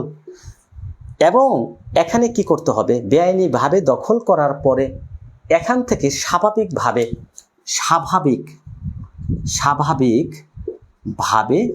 যে মুনাফা অর্জন হয় তাকে বলা হয় অন্তর্বর্তীকালীন মুনাফা। স্বাভাবিকভাবে দেখেন বলা হচ্ছে বেআইনি দখলকার ব্যক্তির সম্পত্তি হতে প্রকৃতপক্ষে যে মুনাফা লাভ করেছে বা সাধারণ বুদ্ধিমত্তায় যে মুনাফা লাভ করতে পারত, সুদ সহ সেই মুনাফাকে বলা হয় বেআইনি মিনস প্রফিট বা অন্তর্বর্তীকালীন মুনাফা। অর্থাৎ এই যে এ নামক ব্যক্তির দখলে থাকা একটা জমি বি নামক ব্যক্তি যখন বেদখল করলেন, এই জমিতে বি নামক ব্যক্তি দখলে করার পরে এই জমিতে স্বাভাবিকভাবে যে মুনাফাটা অর্জন হতো, এই লাভ সহ সেই মুনাফার একত্রিত নাম হচ্ছে অন্তর্বর্তীকালীন মুনাফা। এই যে মুনাফাটা অর্জন হবে স্বাভাবিক বুদ্ধিমত্তায়, কিন্তু স্বাভাবিকভাবে। এখন দেখা যাচ্ছে এই সম্পত্তিতে বি নামক ব্যক্তি কি করলো, বেআইনিভাবে দখল করলো, ঠিক আছে। এই জমিতে তিনি কি করলেন, একটা ঘর উত্তোলন করলেন, এখানে উন্নয়ন সাধন করলেন, উন্নয়ন সাধন। এই যে উন্নয়নের ফলে এখানে কিন্তু বেশি লাভ হচ্ছে, প্রচুর পরিমাণ লাভ হচ্ছে। এই যে বি নামক ব্যক্তি এটা দখল করার পরে এখানে যদি তিনি উন্নয়ন সাধন করেন, একটা জমি বেদখল করলেন, তারপরে সেখানে একটা ধরেন বিল্ডিং তুললেন, রুম করলেন, এটা উন্নয়ন হলো না? এই যে উন্নয়ন সাধন করলেন, উন্নয়ন সাধন করার পরে ভাড়া দিলেন, এখান থেকে প্রচুর পরিমাণ লাভ হচ্ছে, এখন প্রচুর পরিমাণ লাভ হচ্ছে। সো এই যে উন্নয়ন ফলে যে লাভটা হবে, এই লাভটা কিন্তু বেআইনি মুনাফা হিসেবে গণ্য হবে না, এটা মিন্স প্রফিট হিসেবে গণ্য হবে না। অর্থাৎ একটা কথাই মনে রাখবেন, মিন প্রফিট মানে হচ্ছে স্বাভাবিক বুদ্ধিমত্তায় স্বাভাবিকভাবে যে মুনাফাটা অর্জন হতো তাকে বলা হয় মিন প্রফিট। যদি ওই জমিতে দখলকারী ব্যক্তি কোনো উন্নয়ন সাধন করে, ওই উন্নয়ন সাধনের ফলে যদি কোনো লাভ হয়, সেটা মিন প্রফিট হিসেবে গণ্য হবে না। এটুকু বুঝতে পেরেছেন কিনা কমেন্ট করবেন। তাহলে মেইন প্রফিট মানে এ নামক ব্যক্তি বি নামক ব্যক্তি কি করলো, দুইজন ব্যক্তি এখানে আমাদের দেখাইতেই হবে। এই জমিটা হচ্ছে এ নামক ব্যক্তির, বি নামক ব্যক্তি এই জমিটা বেআইনিভাবে কি করতে হবে, বেআইনিভাবে কিন্তু বেদখল করতে হবে, বেদখল। এখন এই যে বেআইনিভাবে বেদখল করলো, স্বাভাবিক বুদ্ধিমত্তায় স্বাভাবিকভাবে এখান থেকে যে মুনাফাটা অর্জন হবে লাভ সহ, তাকে বলা হয় অন্তর্বর্তীকালীন মুনাফা বা মিন্স প্রফিট। এখন এটা যদি উন্নয়ন সাধন করার ফলে তিনি কোনো উন্নয়ন করেন, এই জমিটা বেদখল করলো, তারপরে কোনো উন্নয়ন সাধন হলো, এটা মেইন প্রফিট হবে না, অন্তর্বর্তীকালীন মুনাফা হবে না। ইজমেন রাইট আবার কোথা থেকে এখানে আসলো ভাই? মেহরাব খান রাফি, অন্তর্বর্তীকালীন মুনাফা মামলা দায়েরের তামাদি মেয়াদ 3 বছর। হ্যাঁ, মেইন প্রফিট হওয়ার শর্ত কি কি? বেআইনিভাবে দখল করতে হবে এবং স্বাভাবিক বুদ্ধিমত্তা এখানে লাভ হতে হবে। এখানে মামলা করার তামাদি মেয়াদ হচ্ছে 3 বছর। ভেরি গুড, যিনি বললেন প্রিন্স মাহমুদ। হ্যাঁ, প্রিন্স মাহমুদ। মিসনে প্রফিট বা মেইন প্রফিট যেটাই বলি না কেন, সংজ্ঞা কোথায় আছে? সংজ্ঞা আছে 2-12। কমেন্ট করবেন বুঝতে পেরেছেন কিনা, না বুঝতে পারলে বলবেন, আবার বলবো, নো প্রবলেম। হ্যাঁ, তাহলে স্বাভাবিক বুদ্ধিমত্তায় উন্নয়ন না হওয়ার ফলে, উন্নয়ন হলে এটা মেইন প্রফিট হবে না। এক কথায় মনে রাখবেন, উন্নয়ন যদি হয়ে যায়, বেআইনিভাবে দখল করার পরে উন্নয়ন হলো, সেখানে মেইন প্রফিট হবে না, হবে না, হবে না। তবে স্বাভাবিক বুদ্ধিমত্তায় যদি এখান থেকে কোনো লাভ হয়, তাকেই বলা হয় মেইন প্রফিট। ওকে, সবাই কমেন্ট করবেন বুঝতে পেরেছেন কিনা। বেআইনিভাবে দখলি সম্পত্তির স্বাভাবিক কোনো লাভকে সুদসহ অন্তর্বর্তীকালীন মুনাফা বা মেইন প্রফিট বলা হয়। বেশি কি আমি স্পিডে বলতেছি? যদি স্পিড হয়ে যায় আমাকে স্লো করে দিবেন। স্যার একটু আসতে বলেন। লাবণ্য শেখ, জি স্যার বুঝতে পেরেছি। যারা না বুঝবেন তারা কমেন্ট করবেন, স্যার বুঝি নাই। লজ্জার কিচ্ছু নাই, আমি আবারও বলবো। দেখেন, প্রশ্ন করা হয়েছে 3টা থেকে 4টা, এখান থেকে একটা প্রশ্ন করি, তাহলে বুঝতে পারবেন কি রকম প্রশ্ন এখান থেকে হয়েছে। মিসনে প্রফিট বলতে বোঝায় একজন ব্যক্তি কর্তৃক কোনো সম্পত্তি হতে প্রাপ্ত মুনাফা, যে সম্পত্তিতে উক্ত ব্যক্তির অপশন ক বৈধ দখলে আছে, অনুমতি নিয়ে দখলে আছে, আইনসঙ্গতভাবে দখলে আছে, অন্যায়ভাবে দখলে আছে। উত্তর কি হবে? কমেন্ট করবেন। সাধারণত মুনাফা হচ্ছে অন্তর্বর্তীকালীন মুনাফা। হ্যাঁ, সাবির হোসেন। প্রশ্নটা পড়ব, উত্তর করবেন কমেন্টে। মিন্স প্রফিট বলতে বোঝায় একজন ব্যক্তি কর্তৃক কোনো সম্পত্তি হতে প্রাপ্ত মুনাফা, যে সম্পত্তিতে উক্ত ব্যক্তির অপশন ক বৈধ দখল আছে, অপশন খ অনুমতিতে দখল আছে, অপশন গ আইনসঙ্গতভাবে দখল আছে, অপশন ঘ অন্যায়ভাবে দখলে আছে। আরেকটা প্রশ্ন দেখেন, মিন প্রফিট বলতে বোঝায় অপশন ক চুক্তি মোতাবেক দখল থেকে মুনাফা, অপশন খ অস্থায়ী কোনো সময়ের জন্য দখল করে লাভ, অপশন গ বেআইনিভাবে দখল করে লাভ, অপশন গ আইনসঙ্গতভাবে দখল করে লাভ। প্রশ্ন কিন্তু সহজ, ধারার বেসিক জানতে হবে আপনাকে।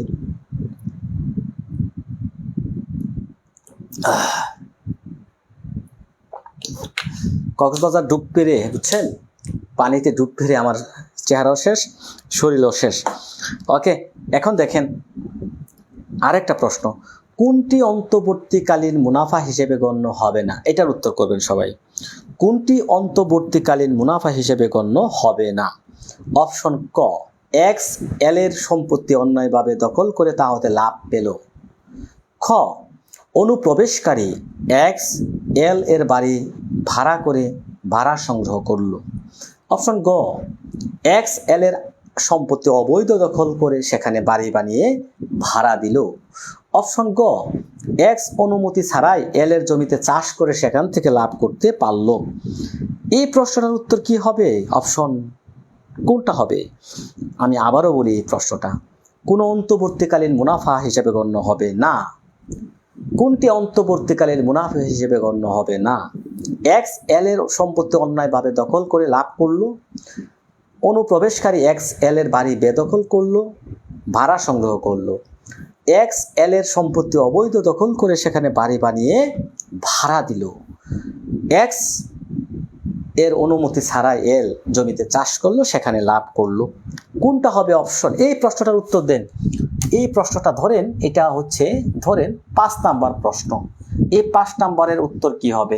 5 নাম্বার সাথে লিখে উত্তর লিখবেন কি হবে। কোনটি মিন প্রফিট হিসেবে গণ্য হবে না? এক্স এল এর সম্পত্তি অন্যায়ভাবে দখল করে লাভ, অনুপ্রবেশকারী এক্স এল এর বাড়ি ভাড়া করে সংগ্রহ করে লাভ। এটা কোনটা হবে? 3, হ্যাঁ অপশন গ, very good very good, C হবে, ভেরি গুড। অর্থাৎ এখানে এই যে উন্নয়ন করলো, এই যে একটা উন্নয়ন, এক্স কি করলো? এল এর বাড়ি দখল করে এখানে যে উন্নয়ন করলো, এই উন্নয়নের ফলে এখানে যে লাভটা হবে সেটা মেইন প্রফিট হিসেবে গণ্য হবে না। ওকে, চমৎকার। ভাড়া দিল, বাড়ি বানিয়ে ভাড়া দিল? না না না, এক্স এল এর সম্পত্তি অবৈধ দখল করে সেখানে বাড়ি বানিয়ে ভাড়া দিল। হ্যাঁ, ভাড়া দিল। ভেরি গুড, আরমান শিপন, চমৎকার, আরমান শিপন। LLB হেনা ইকবাল হোসেন। আমার গলা ডেবে যাচ্ছে কেন জানি, বুঝতে পারলাম না 2 দিন যাবত। এই কক্সবাজার আর যাব না, লুনা পানি। ওকে প্রিয় ভবিষ্যৎ আইনজীবীগণ, আমরা এখান থেকে একটা প্রশ্ন 100% পেয়ে যাবেন, সংজ্ঞাগুলো থেকে 100% একটি MCQ পেয়ে যাবেন। এই যে আমি আজকে যা পড়ালাম পেয়ে যাবেন। চট করে একটা প্রশ্ন করব, দেখি উত্তর করতে পারেন কি না। Presiding officer of A civil court কোথায় আছে? অর্থাৎ বিচারকের সংজ্ঞা কোথায় আছে কমেন্ট করবেন। আমরা চলে যাচ্ছি পরবর্তী বিষয়ে। বলেন বিচারকের সংখ্যা কোথায় আছে কমেন্ট করবেন। আমরা চট করে এখন চলে যাব সামনের দিকেই, কেননা আমরা গতকাল এখান থেকে অনেকগুলো বিষয় পড়িয়েছি। আমি প্রশ্ন করব, আপনারা উত্তর করবেন বুঝতে পারলেন কিনা। অধস্থন আদালতের যে শ্রেণী বিভাগের কথা বলা হচ্ছে, আমি প্রশ্ন করব এখন, দেখি কে পারেন উত্তর করতে। দেওয়ানি আদালতের শ্রেণী বিভাগ, দেওয়ানি আদালতের শ্রেণী বিভাগ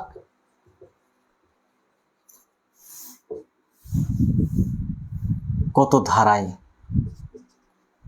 প্রশ্নটা আবার বলি। ভেরি গুড, যারা উত্তর দিচ্ছেন চমৎকার। রোজা রহমান, কোন আইনের কত ধারায় বলা আছে? আদালতের যে শ্রেণী বিভাগ এগুলো পড়িয়েছি গাল, আমি খালি আজকে আপনাদেরকে একটু রিভাইজ করে দিয়ে যাব। দেওয়ানি কার্যবিধি বিধি 3,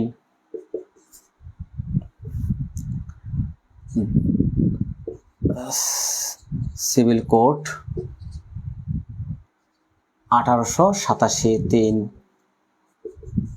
সুনির্দিষ্ট প্রতিকার আইনের 3, পেনাল কোড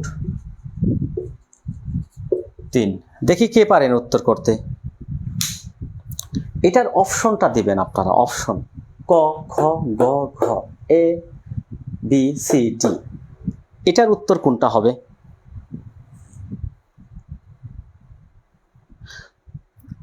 আমি স্পেসিফিকভাবে অপশনটা জানতে চাচ্ছি, কোনটা হবে। এমডি ফারুক মিয়া, CPC 3, সিভিল কোড 1 3 ধারা, আকিব মাহমুদ, মসলুদ্দিন 5-3, মায়া হাসান 3। আমি 3 জানতে চাচ্ছি না, আমি এখানে অপশনটা জানতে চাচ্ছি। অপশন বলবেন, অপশন। 1887 সালের সিভিল কোড অ্যাক্টের 3 ধারা। Shimu Sultana, civil code. Very good, very good, very good. যারা উত্তর দিয়েছেন এটা, তাদের উত্তর সঠিক। অনেকেই উত্তর দিয়েছেন এটা, তাদের উত্তর ভুল। বুঝতে পেরেছেন কিনা কমেন্ট করবেন। আমি প্রশ্নটা কি করেছি, উত্তর প্রশ্নটা বুঝে শুনে করবেন। দেওয়ানি আদালতের শ্রেণীবিভাগ কোন আইনের কত ধারায় বলা আছে? শ্রেণীবিভাগ সম্পর্কে সিভিল কোড অ্যাক্টের 3 ধারায় বলা আছে। সিভিল কোড অ্যাক্টের 3 ধারায় বলা আছে। রফিকুল ইসলাম পিন্টু ভাই, হ্যাঁ গতকাল আমি পড়িয়েছি, যারা বুঝতে পারেননি। এখানে আদালতের অধস্থনতা, সিভিল দেওয়ানি আদালতের অধস্থনতা সম্পর্কে 3 ধারায়। আমি কিন্তু প্রশ্ন করেছি শ্রেণী বিভাগ, আর শ্রেণী বিভাগ আর অধস্থনতা কি এক হলো? উত্তর করবেন। তাহলে ভুল হয়েছে, যাদের ভুল হয়েছে কমেন্ট করেন। যাদের ভুল হয়েছে সঠিক উত্তর লিখে ফেলেন। ভুল করা যাবে না, ভুল নো ভুল। হ্যাঁ, আমরা ভুল করব, হ্যাঁ ভুল করব। ভুল না করলে আপনি শিখবেন কিভাবে? ভুল করতে করতেই মেহরাব খান রাফি। ওকে, চমৎকার। এখন দেখেন, আমরা আদালতের অধস্থনতা, কোন আদালতের পরে কে কার অধীনত, এটা আমরা দেওয়ানি কার্যবিধির 3 ধারায় সিপিসি, এই যে 3 সেকশন 3-এ বলা হচ্ছে ডিস্ট্রিক্ট জাজ। তারপরে কি বলা হচ্ছে দেখেন, এডিশনাল ডিস্ট্রিক্ট জাজ। তারপরে কি দেখেন, the code of joint district জাজ, আমি সংক্ষেপে লিখতেছি। হ্যাঁ, তারপরে কি সেশন সিনিয়র ডিস্ট্রিক্ট জাজ। তারপরে কি সিনিয়র অ্যাসিস্ট্যান্ট ডিস্ট্রিক্ট জাজ। 5 প্রকার আদালত। জেলা জাজের অধীনে অতিরিক্ত জেলা জাজের অধীনে জয়েন্ট ডিস্ট্রিক্ট জাজ, মানে যুগ্ম জেলা জাজ। তারপরে কি সিনিয়র সহকারী জাজ। তারপরে কি 5 নাম্বার হচ্ছে, আমি কিন্তু সংক্ষেপে যাচ্ছি আজ, এগুলো গতকাল পড়িয়েছি। এখানে বলেন আমলে নেওয়ার ক্ষমতা কয়জন আদালতের আছে? এই 3টা আদালতের আছে। এখানে পিকুইনারি জুরিসডিকশনটা আমরা একসাথে শিখে ফেলবো। পিকুইনারি জুরিসডিকশন কত ধারায় আছে কমেন্ট করবেন। আমি কিন্তু আজকে প্রশ্ন করব বেশি, কেননা আজকে প্রশ্ন করার উদ্দেশ্যই হচ্ছে আপনারা কতটুকু এখান থেকে শিখতে পারলেন, এটি হচ্ছে মূল বিষয়। এখানে আমি আজকে আপনাদের প্রশ্ন করব বেশি, কেননা প্রশ্ন করার কারণ আছে, প্রশ্ন করার বহুবিধ কারণ আছে। এটা গতকালকে আমি পড়িয়েছি। সো আপনাদের এখানে বেশি বেশি আমি প্রশ্ন করব, বেশি বেশি আপনাদের উত্তর করতে হবে। এটাই কারণেই আমি আপনাদেরকে আজ বেশি বেশি প্রশ্ন করতেছি। অনেকেই যুক্ত আছেন, কমেন্ট করবেন কোথায় আছে পিকুইনারি জুরিসডিকশন বা আর্থিক এখতিয়ার। আর্থিক এখতিয়ার কোথায় আছে? আর্থিক এখতিয়ার সিভিল কোড অ্যাক্টের কত ধারায় আছে? সিভিল কোড অ্যাক্টের কত ধারায় আছে? দেওয়ানি কার্যবিধির কত ধারায় আছে? দেখি দেওয়ানি কার্যবিধির কোথায় আছে। রোজা রহমান চমৎকারভাবে কিন্তু এগিয়ে যাচ্ছেন। ধারা 6, সিপিসির 6 ধারা, সিভিল কোডের 18-19 ধারাতে আর্থিক এখতিয়ার সম্পর্কে বলা আছে। এখানে দেখেন যুগ্ম জেলা জাজের তার ক্ষমতা হচ্ছে সীমাহীন। কি ক্ষমতা? সীমাহীন। যে কোনো মূল্যবানের মামলার একটা বিষয়বস্তুর মূল্য যদি হয় 25 লক্ষ টাকা প্লাস এবং সীমাহীন কোটি কোটি টাকা, তিনি কিন্তু সেই মামলাগুলো গ্রহণ করতে পারবেন, বিচার করতে পারবেন। কে করতে পারবেন? যুগ্ম জেলা জাজ সাহেব, যুগ্ম জেলা জাজ যে কোনো মূল্যবানের বিচার তিনি করতে পারবেন। এই দুইটার লিমিট আছে।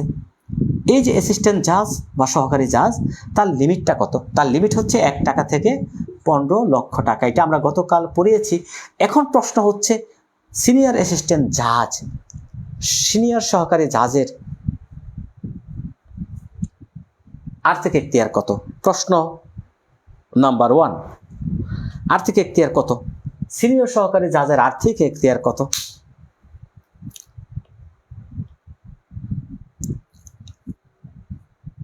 সিনিয়র সহকারী জাজের আর্থিক এখতিয়ার কত বলেন, কমেন্ট করবেন সবাই।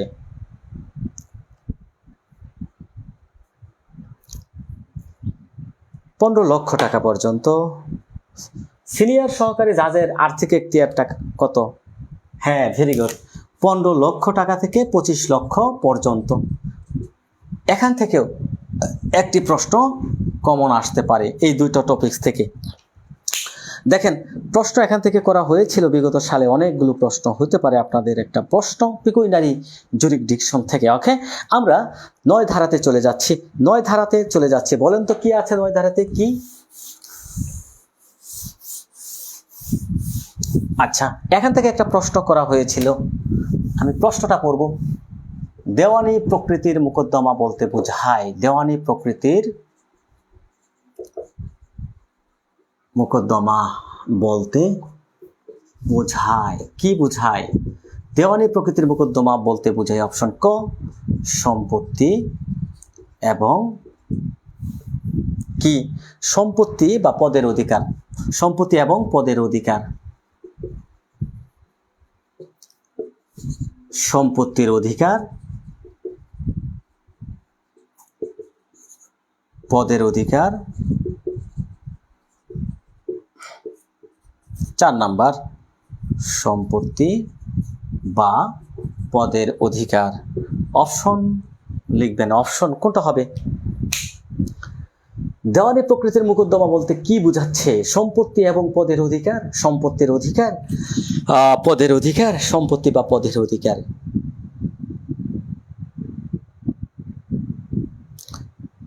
কোনটা হবে উত্তর? মাজহারুল ইসলাম বলছেন ক, ফারুক মিয়া বলছেন 1, মাজহারুল ইসলাম অপশন ক, রাসনা খান 1, মাজহারুল ইসলাম 1।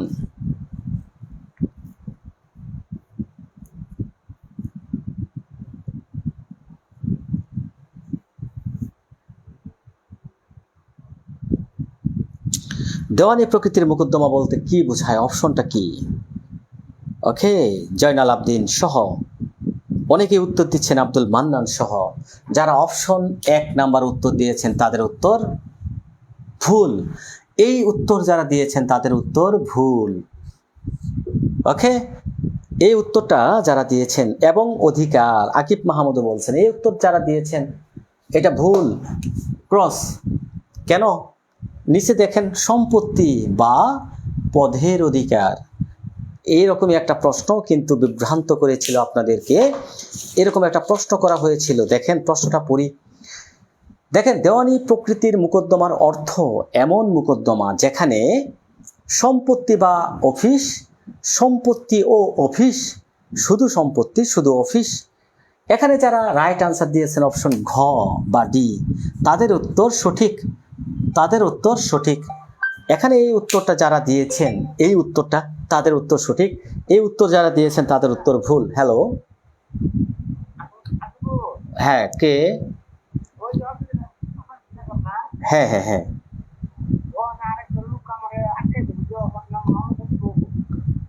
দেওয়া যাবো, আপনি সকালে একটু আয়সা করতে হবে। হ্যাঁ মামা, দেওয়া যাবো, সকালে আসতে হবে। ওকে, তাহলে দেখেন এখানে কেন ভুল হলো, এই ভুলটা কেন হলো? এটা ভুল হওয়ার অন্যতম কারণ হচ্ছে প্রশ্ন ধরতে না পারা। এটা ভুল করবেন। রাইট টু প্রপার্টি অর, হ্যাঁ রাইট টু প্রপার্টি অর অর্থ কি? অর এর এই যে অর কথাটা বলা আছে, right to property or right to office. Or কেন? অর, অর মানে হচ্ছে অথবা বা, অথবা। এই যে দেখেন ক্ষুদ্র কিছু কিছু জিনিস ভুল করে আসবেন পরীক্ষার হলে, এরকম প্রশ্ন আসছিল তাই আমি এরকম একটা প্রশ্ন দিলাম। আপনারা সবাই প্রায় 70% ভুল করছেন। কেন ভুল করছেন? প্রশ্ন ভালোভাবে বুঝতে না পেরে উত্তর করা। বা হবে বা, বা অর মানেই বা, অথবা বা, যে কোনো একটা থাকতে পারে, অথবা বা বা। অর মানে হচ্ছে এটা। হ্যাঁ, এবং কেন হবে? এবং ও, এই দুইটাই কিন্তু একই শব্দ বহন করে। ও এবং, এবং এবং ও, এবং ও এই দুইটা কিন্তু একই বিষয়। অথবা, ঠিক আছে? ভুল হবে আরো, এটা বুঝতে পেরেছেন কিনা কমেন্ট করবেন। প্রশ্নে বলা হচ্ছে ব্যাখ্যা, 10 নাম্বার 9 নাম্বার ধারার ব্যাখ্যাটা দেখেন। এখানে যে কথাটা বলা হচ্ছে যে a suit in which the right to property or right to office, right to property or right to office, or কথাটা যেহেতু আছে অথবা লিখবেন বা লিখবেন। হ্যাঁ, ভুল হবে আরো। স্যার বা আর এবং এর মধ্যে পার্থক্য কি? বা এবং এর মধ্যে পার্থক্য আপনি বুঝেন নাই? কি বলবো, আপনি কিভাবে এই পর্যন্ত আসছেন ভাই? বা এবং এর মধ্যে যদি আপনি পার্থক্য না করতে পারেন, এবং মানে কি? এ বি এবং সি মিলে গান গাইবে, গান গাইবে। তাহলে এখানে কি বোঝাচ্ছে? তিনজন মিলেই গান গাইবে, তাই না? এ বি এবং সি মিলে গান গাইবে, এর অর্থ কি দাঁড়ালো? এর অর্থ হচ্ছে তিনজন মিলেই গান গাইবে, তিনজনই গান গাইবে। এখন এই প্রশ্নটা যদি এইভাবে দেই, বা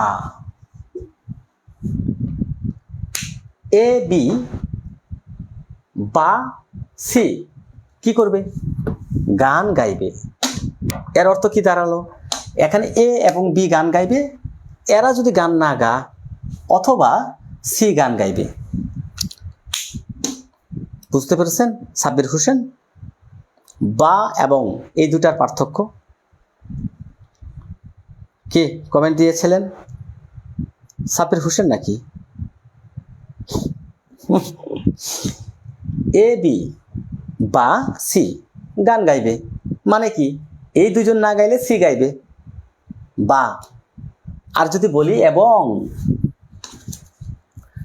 এবং মানে হলো সবাই গান গাইবে, এখানে তিনজন মিলেই গান গাইবে।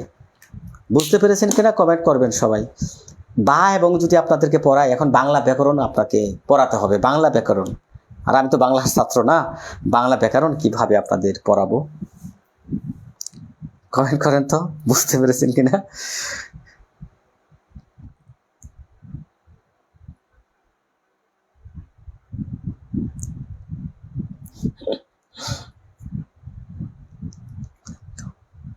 কই কমেন্ট দেখতে পাচ্ছি না আপনাদের।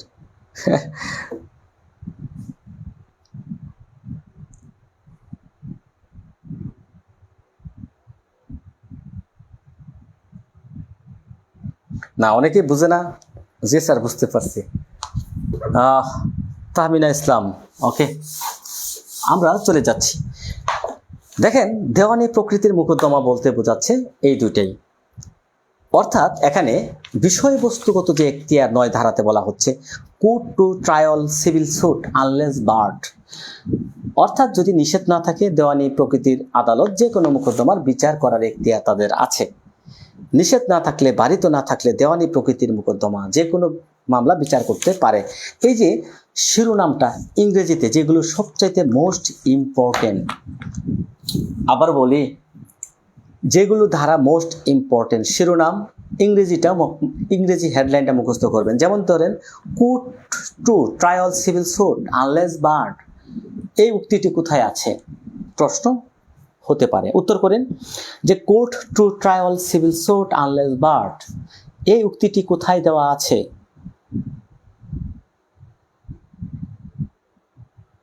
হালকা বিনোদন পেলেন মায়া হাসান, ওকে, বলেন তো দেখি, court to trial civil suit unless barred এটা কোথায় আছে? কমেন্ট করবেন। 9 ধারাতে বলা আছে। Very good. এইরকম প্রশ্ন হতে পারে। বা নিষেধ না থাকলে, বারিত না থাকলে। হ্যাঁ, এই ধারাটা থেকে দুইটা প্রশ্ন আসছে। দেওয়ানি কার্যবিধির কত ধারায় দেওয়ানি মামলার বিষয়ে দেওয়ানি আদালতগুলোকে সাধারণ এখতিয়ার দেওয়া হয়েছে? কোথায়? 9 ধারা। দেওয়ানি প্রকৃতির মোকদ্দমার অর্থটা কি, এটাও তো আমরা আলোচনা করলাম। হ্যাঁ, পারবেন, নো প্রবলেম। আমরা সবচাইতে বহুল প্রচলিত দুইটা বিষয়, রেস সাব জুডিস, রেস জুডিকেটা, দুইটা ধারা থেকে 10, 11 একটি কমন, একটি প্রশ্ন 100% কমন থাকবে। এই দুইটা ধারা থেকে একটা ধারা 100% একটা প্রশ্ন কমন থাকবে। কি? 10, 11, 10, 11। এখন আমি আপনাদেরকে রেস সাব জুডিস এবং রেস জুডিকাটা অনেক কঠিন মনে হয়, সহজেই বুঝিয়ে দিচ্ছি। দুইটা বিষয় মনে রাখবেন, সিম্পল বিষয়।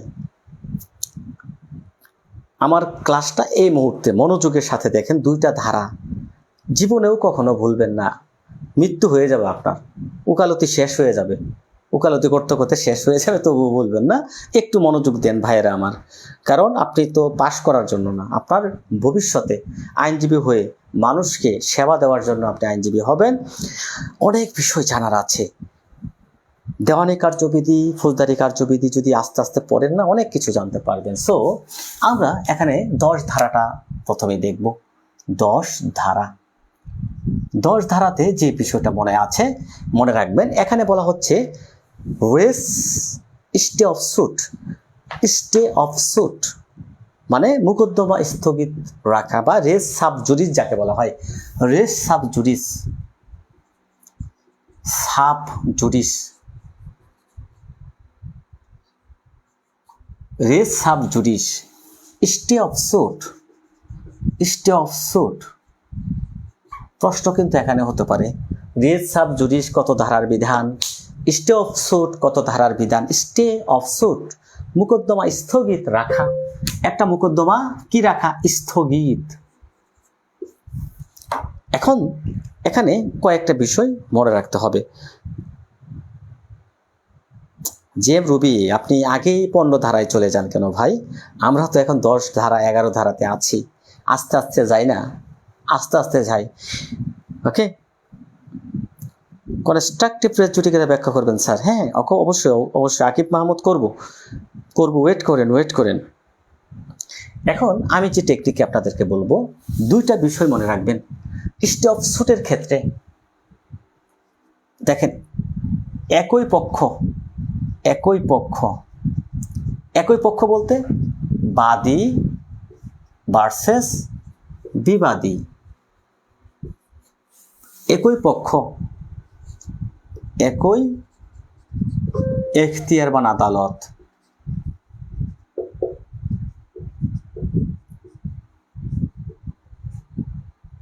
দেখেন, একই পক্ষ থাকতে হবে, একই এখতিয়ারবান আদালত থাকতে হবে, একই বিষয়বস্তু, একই বিষয়বস্তু থাকতে হবে। দেখেন 3টা বিষয় মনে রাখবেন। দেখেন 3টা বিষয়ের কথা আমি বলছি। একই পক্ষ, একই এখতিয়ারবান আদালত, একই বিষয়বস্তু নিয়ে তাদের মধ্যে কি থাকতে হবে, একটা একটি মামলা কি থাকতে হবে, চলমান থাকবে।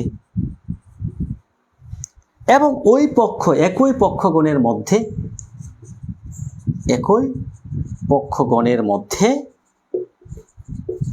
কি হবে, একই পক্ষগণের মধ্যে যখন পুনরায়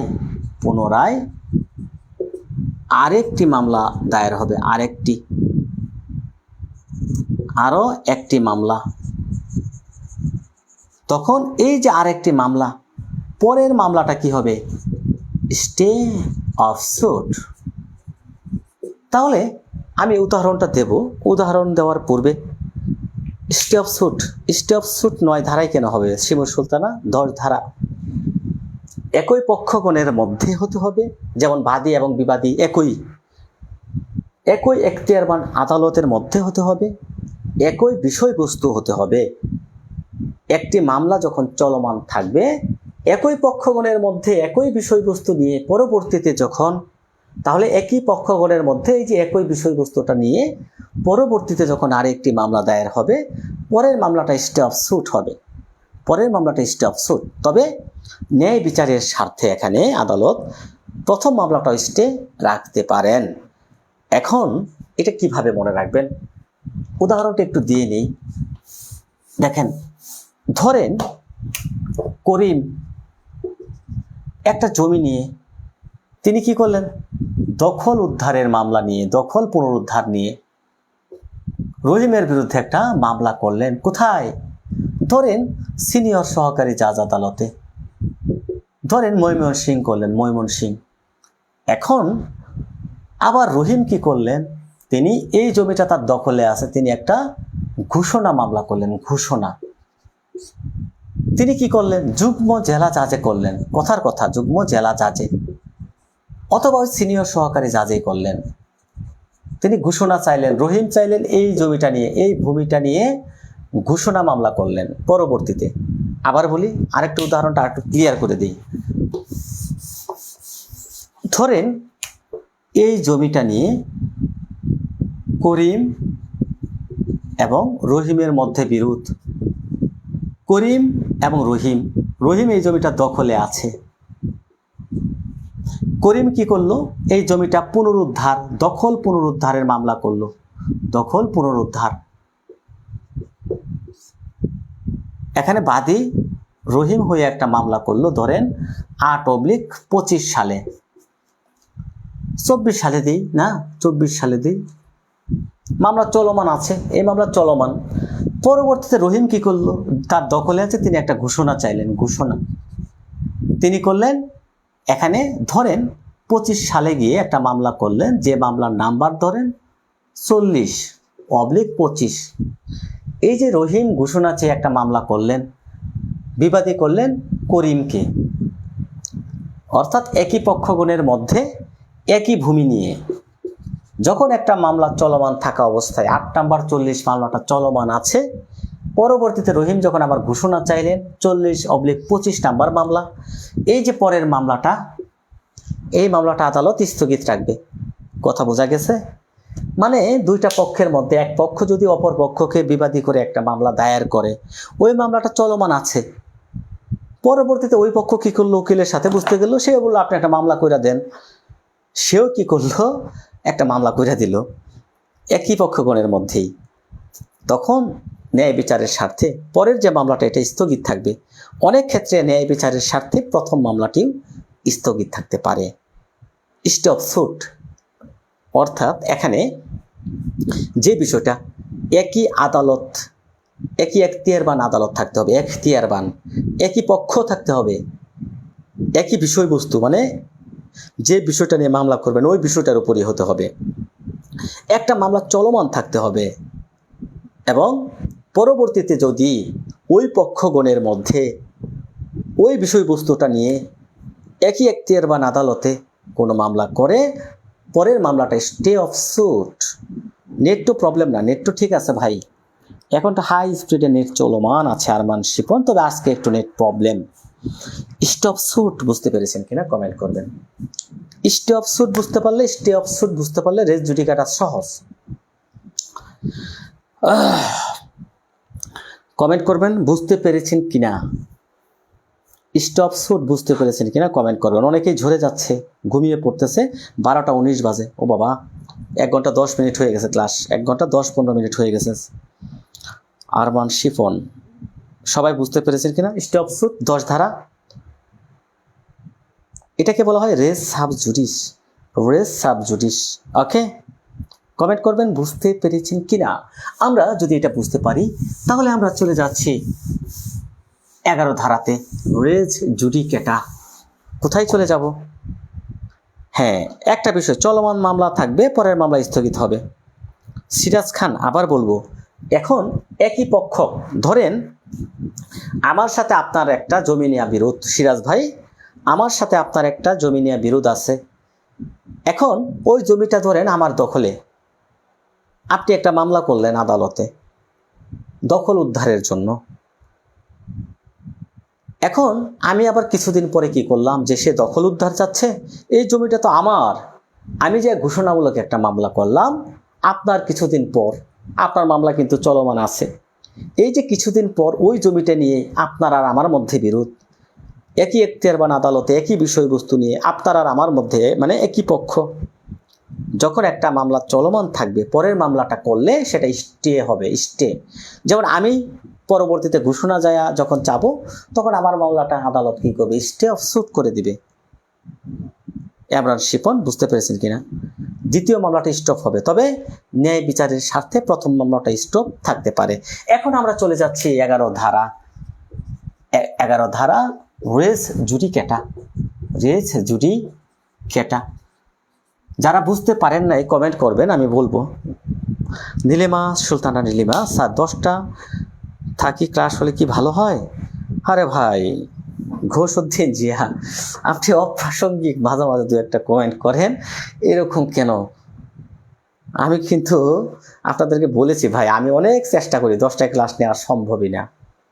দেখেন আমি ক্লাসে ঢুকছি, অনেকে কল দিচ্ছেন, এইরকম অবস্থা ভাই। 11টাই ভালো হয়। আপনি এখন স্টুডেন্ট, আপনি পড়বেন, ক্লাস করবেন, রাত 2টা পর্যন্ত পড়বেন ভাই। আমি যখন বার কাউন্সিল পরীক্ষা দিয়েছি, জুডিশিয়ারি দিয়েছি 2বার, আমি রাত 3টা 4টা পর্যন্ত পড়তাম, আমার বউ আমাকে খাওয়াই দিত, এরকম অবস্থা।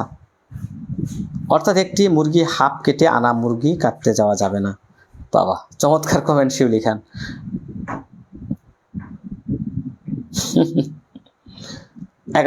11 ধারাতে চলে যাচ্ছি। এটাও আপনি মনে রাখবেন, এই টেকনিকটা দিয়ে মনে রাখবেন। একই পক্ষ, একই এখতিয়ার বা আদালত থাকতে হবে।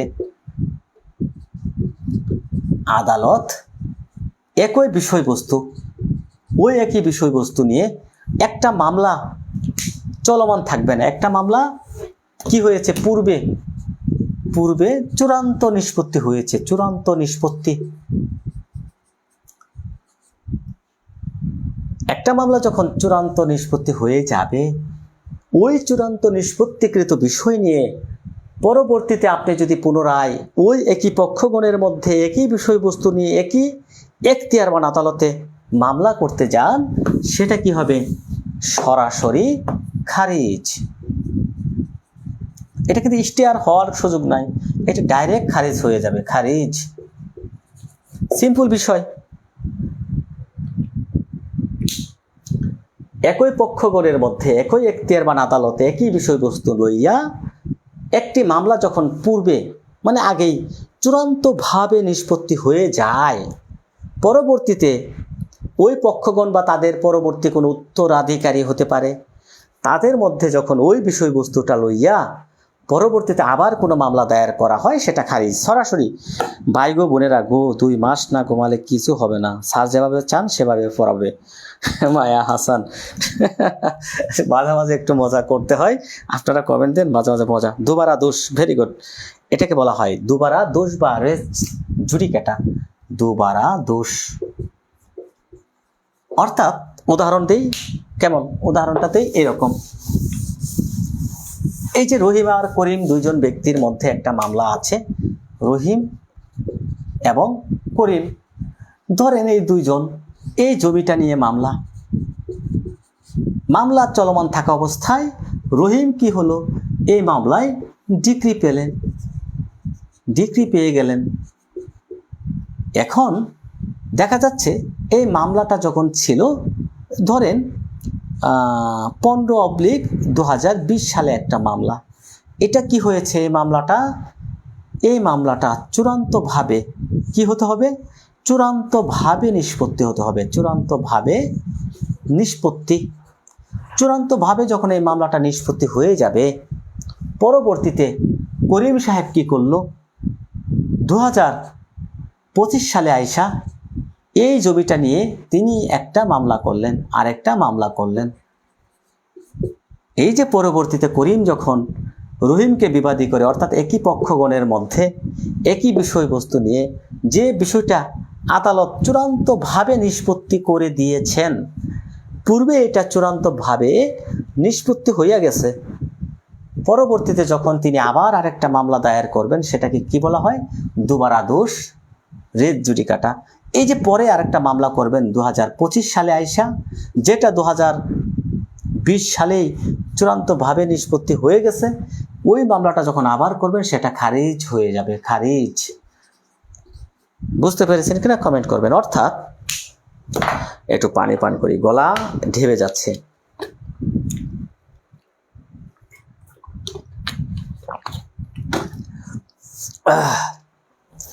অর্থাৎ এখানে যে বিষয়টা বোঝাচ্ছে, একই পক্ষ থাকতে হবে, একই বিষয়বস্তু, একই এখতিয়ারবান আদালতে একটা মামলা যখন পূর্বে চূড়ান্তভাবে নিষ্পত্তি, পরবর্তীতে আবার ওই পক্ষগণের মধ্যে ওই বিষয়বস্তু নিয়ে যদি আবার মামলা করা হয়, সেটা খারিজ হয়ে যাবে। তাহলে 10-11 ধারার মূল পার্থক্যটা যদি আমরা দেখি, মূল পার্থক্যটা সামারিটা জেনে নেন। 10 ধারাতে আমরা যে সামারিটা দেখলাম, 10 ধারাতে দেখলাম পূর্বের মামলা চলমান থাকবে, চলমান। পরের মামলা স্টে, মানে স্থগিত। এটা হচ্ছে মূল পার্থক্য। 11 ধারাতে দুবারা দোষে দেখলাম পূর্বের মামলা চূড়ান্ত নিষ্পত্তি। পরে যদি ওই পক্ষগণের মধ্যে আবার পুনরায় মামলা করে এই মামলাটা সরাসরি খারিজ, এটা বাধ্যতামূলক ক্ষমতা। Final dismissed. স্যার বুঝতে পেরেছি, কমেন্ট করবেন বুঝতে পেরেছেন কিনা। আমরা রেজ জাব জুডিস পড়লাম, রেজ জুডিকেটা পড়লাম। আমরা এখন দেখব 6টা ব্যাখ্যা আছে। এই যে রেজ সাব জুডিসের 6টা রেজ জুডিকাটা দুবারা দোষ। জি স্যার বুঝতে পেরেছি, ফাইনাল ডিসমিসাল। ওকে, আমরা দেখেন 11 ধারার কয়টা ব্যাখ্যা আছে, কয়টি ব্যাখ্যা? ইতিমধ্যেই অনেকেই কমেন্ট দিয়েছেন 6টি ব্যাখ্যা আছে। 6টি ব্যাখ্যা আছে। সব মধ্যে সবচাইতে গুরুত্বপূর্ণ যে 2টা ব্যাখ্যা আমি আপনাদেরকে পড়িয়ে দিচ্ছি। এই 2টা ব্যাখ্যা হচ্ছে কনস্ট্রাকটিভ রেজ জুডিকাটা কোথায় আছে, ডাইরেক্ট রেজ জুডিকাটা কোথায় আছে। এরকম প্রশ্ন করা হয়। ডাইরেক্ট রেজ জুডিকাটা আছে 11-র 3 নং ব্যাখ্যা। এই যে আবার দেখেন কনস্ট্রাকটিভ রেজ জুডিকাটা কোথায় আছে? 11-র 4 নং ব্যাখ্যা। এই যে কনস্ট্রাকটিভ রেজ জুডিকাটা এটা নিয়ে একজন কমেন্ট দিয়েছিলেন পূর্বেই, স্যার এটা একটু বুঝিয়ে দিবেন কনস্ট্রাকটিভ রেজ জুডিকাটা কি। কনস্ট্রাকটিভ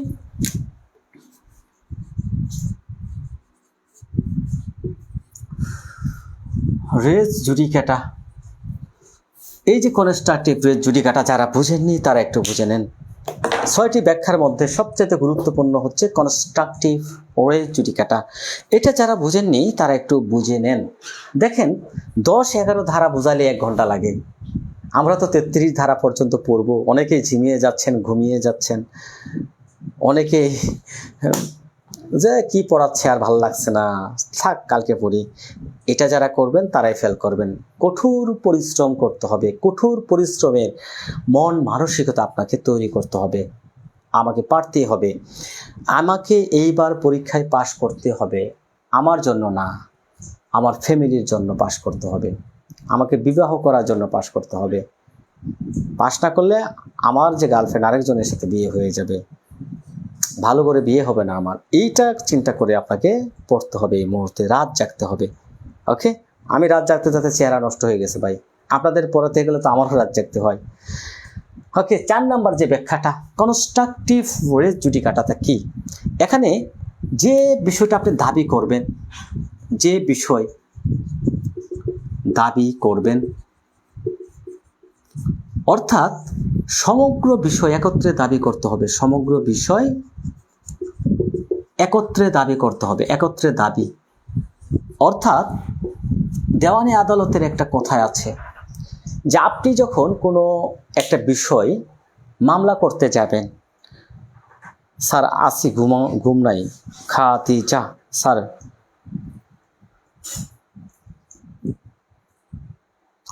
মানে বিষয়টা হচ্ছে যে বিষয় দাবি করবেন, একটা মামলা আপনি করতে চাচ্ছেন, সমগ্র দাবি কি করতে হবে? একত্রে অন্তর্ভুক্ত করে মামলা করতে হবে। সমগ্র দাবি কি করতে হবে? একত্রে অন্তর্ভুক্ত করে মামলা করতে হবে। অর্থাৎ দেখেন সমগ্র দাবি, একটা কথা মনে রাখবেন, কনস্ট্রাকটিভ রেজ জুডিকাটা বলতে বোঝাচ্ছে সমগ্র দাবি একত্রে অন্তর্ভুক্ত করে মামলা করতে হবে।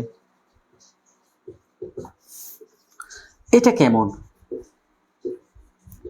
এটা হচ্ছে ধরেন আপনি এটা একটা জমি, এখানে ধরেন 2টা অংশ আছে। ধরেন এটা 3 শতক, এটা ধরেন 6 শতক।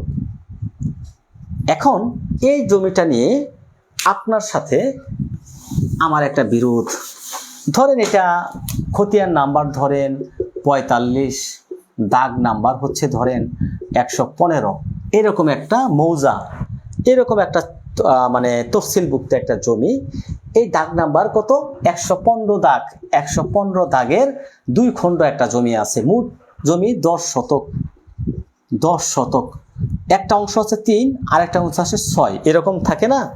এখন দেখা যাচ্ছে করিমের সাথে রহিমের একটা বিরোধ। কিসের বিরোধ? এই 10 শতক জমি নিয়ে। এখন করিমের সাথে যখন রহিমের বিরোধ, ধরেন করিম মামলা করলো, সে মামলা করলো 6 শতক নিয়ে। এই 3 শতক নিয়ে তার কোনো, ওই মামলাতে তিনি এটা কোনো দাবি করলেন না। এখন এই যে একই দাগভুক্ত, একই খতিয়ানের মোট নালিশ হচ্ছে, অর্থাৎ বিরোধভুক্ত জমি, নালিশা ভূমি হচ্ছে মোট 10 শতক, কিন্তু করিম মামলা করলো 6 শতক নিয়ে। 6 শতক মনে হয় 7 শতক, 3 আর 7 10, তাই না? আমি তো ভুল করলাম, ভুল ধরিয়ে দেন না কেন আপনারা? এখন এই যে করিম 10 শতক মামলা করা উচিত ছিল, কিন্তু তিনি কি করলেন? 7 শতকের মামলা করলেন। এখানে কনস্ট্রাকটিভ রেস জুডিকাটাতে বলতেছে যে যে বিষয়টা আপনার সমগ্র দাবি একত্রে অন্তর্ভুক্ত করার কথা ছিল, আপনি তো করেন নাই। পরবর্তীতে এই যে 3 শতক, এটা কেন বাদ রাখলেন? এটা নিয়ে আপনি পরবর্তীতে মামলা দায়ের করতে পারবেন না। এটাকে বলা হয় কনস্ট্রাকটিভ রেস জুডিকাটা। এটাকে বলা হয় কনস্ট্রাকটিভ রেস জুডিকাটা। এটা আপনাকে বাধা দিবে, কারণ আপনার মামলা করার কথা ছিল 10 শতক নিয়ে, আপনি কেন 7 শতক নিয়ে মামলা করলেন? বাকি 3 শতক নিয়ে আপনি কেন মামলা করেন নাই? এই দাবিটা আপনি পরিত্যাগ করছেন, মানে এটা কনস্ট্রাকটিভ রেস জুডিকাটাতে বারিত হয়ে গেল। অর্থাৎ যা দাবি করতে হবে, একটা মোকদ্দমায় যা দাবি করবেন, সমগ্র দাবি একত্রে অন্তর্ভুক্ত করে আপনাকে দাবি করতে হবে। আপনি যদি কোনো কিছু দাবি এখানে বাদ রাখেন, সেটা আপনাকে বারিত করবে কনস্ট্রাকটিভ রেস জুডিকাটাতে। বুঝতে পেরেছেন কিনা? হাত তুলবেন।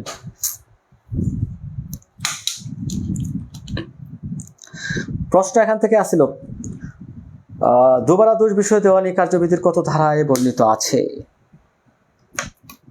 আরো প্রশ্ন ছিল, প্রিন্সিপাল অফ রেস জুডিকার একটি কি বিষয়?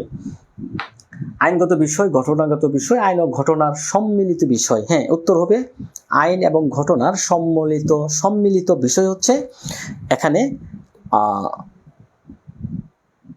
Principal of race judicata. হ্যাঁ, প্রশ্ন সহজ হবে, ধারার বেজিক বুঝতে পারলে প্রশ্ন সহজ হবে। আমরা চলে যাচ্ছি আমরা কোথায়? কি ক্লাস করবেন নাকি বাদ দেব আজকে?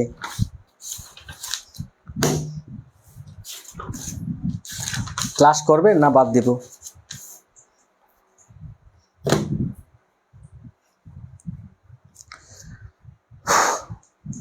আমি যতটুকু পড়িয়েছি এর বাইরে প্রশ্ন হবে না, এর মধ্যেই হবে, যদি বেসিকটা জানতে পারেন। ভাই, ক্লাসটা আবার দেখবেন রিপিট করে, যাদের নেট প্রবলেম ছিল হবে। স্যার আপনি 1 কাপ চা খেলে ভালো হতো। মৃদুল চক্রবর্তী, হ্যাঁ, মানে আমি আমার কিন্তু মানে কি বলে, শরীরের যে এনার্জি, আমার কখনো অসুস্থ বা এইগুলো কম হয়, কিন্তু আমি কক্সবাজার থেকে ঘুরে আসার পরে, জার্নি হওয়ার পরে আমি যেন কেমন ভেঙে গেছি, চেহারা দেখতেছেন না, মলিন হয়ে গেছে, শুকিয়ে গেছি, এরকম অবস্থা। সো এখন একটা মামলা কোথায় দায়ের করতে হয়? স্যার করেন? হ্যাঁ, অবশ্যই করবো। আরো জি জি জি অবশ্যই আপনাদের এনার্জি আছে, ইনশাল্লাহ চালিয়ে যাচ্ছি।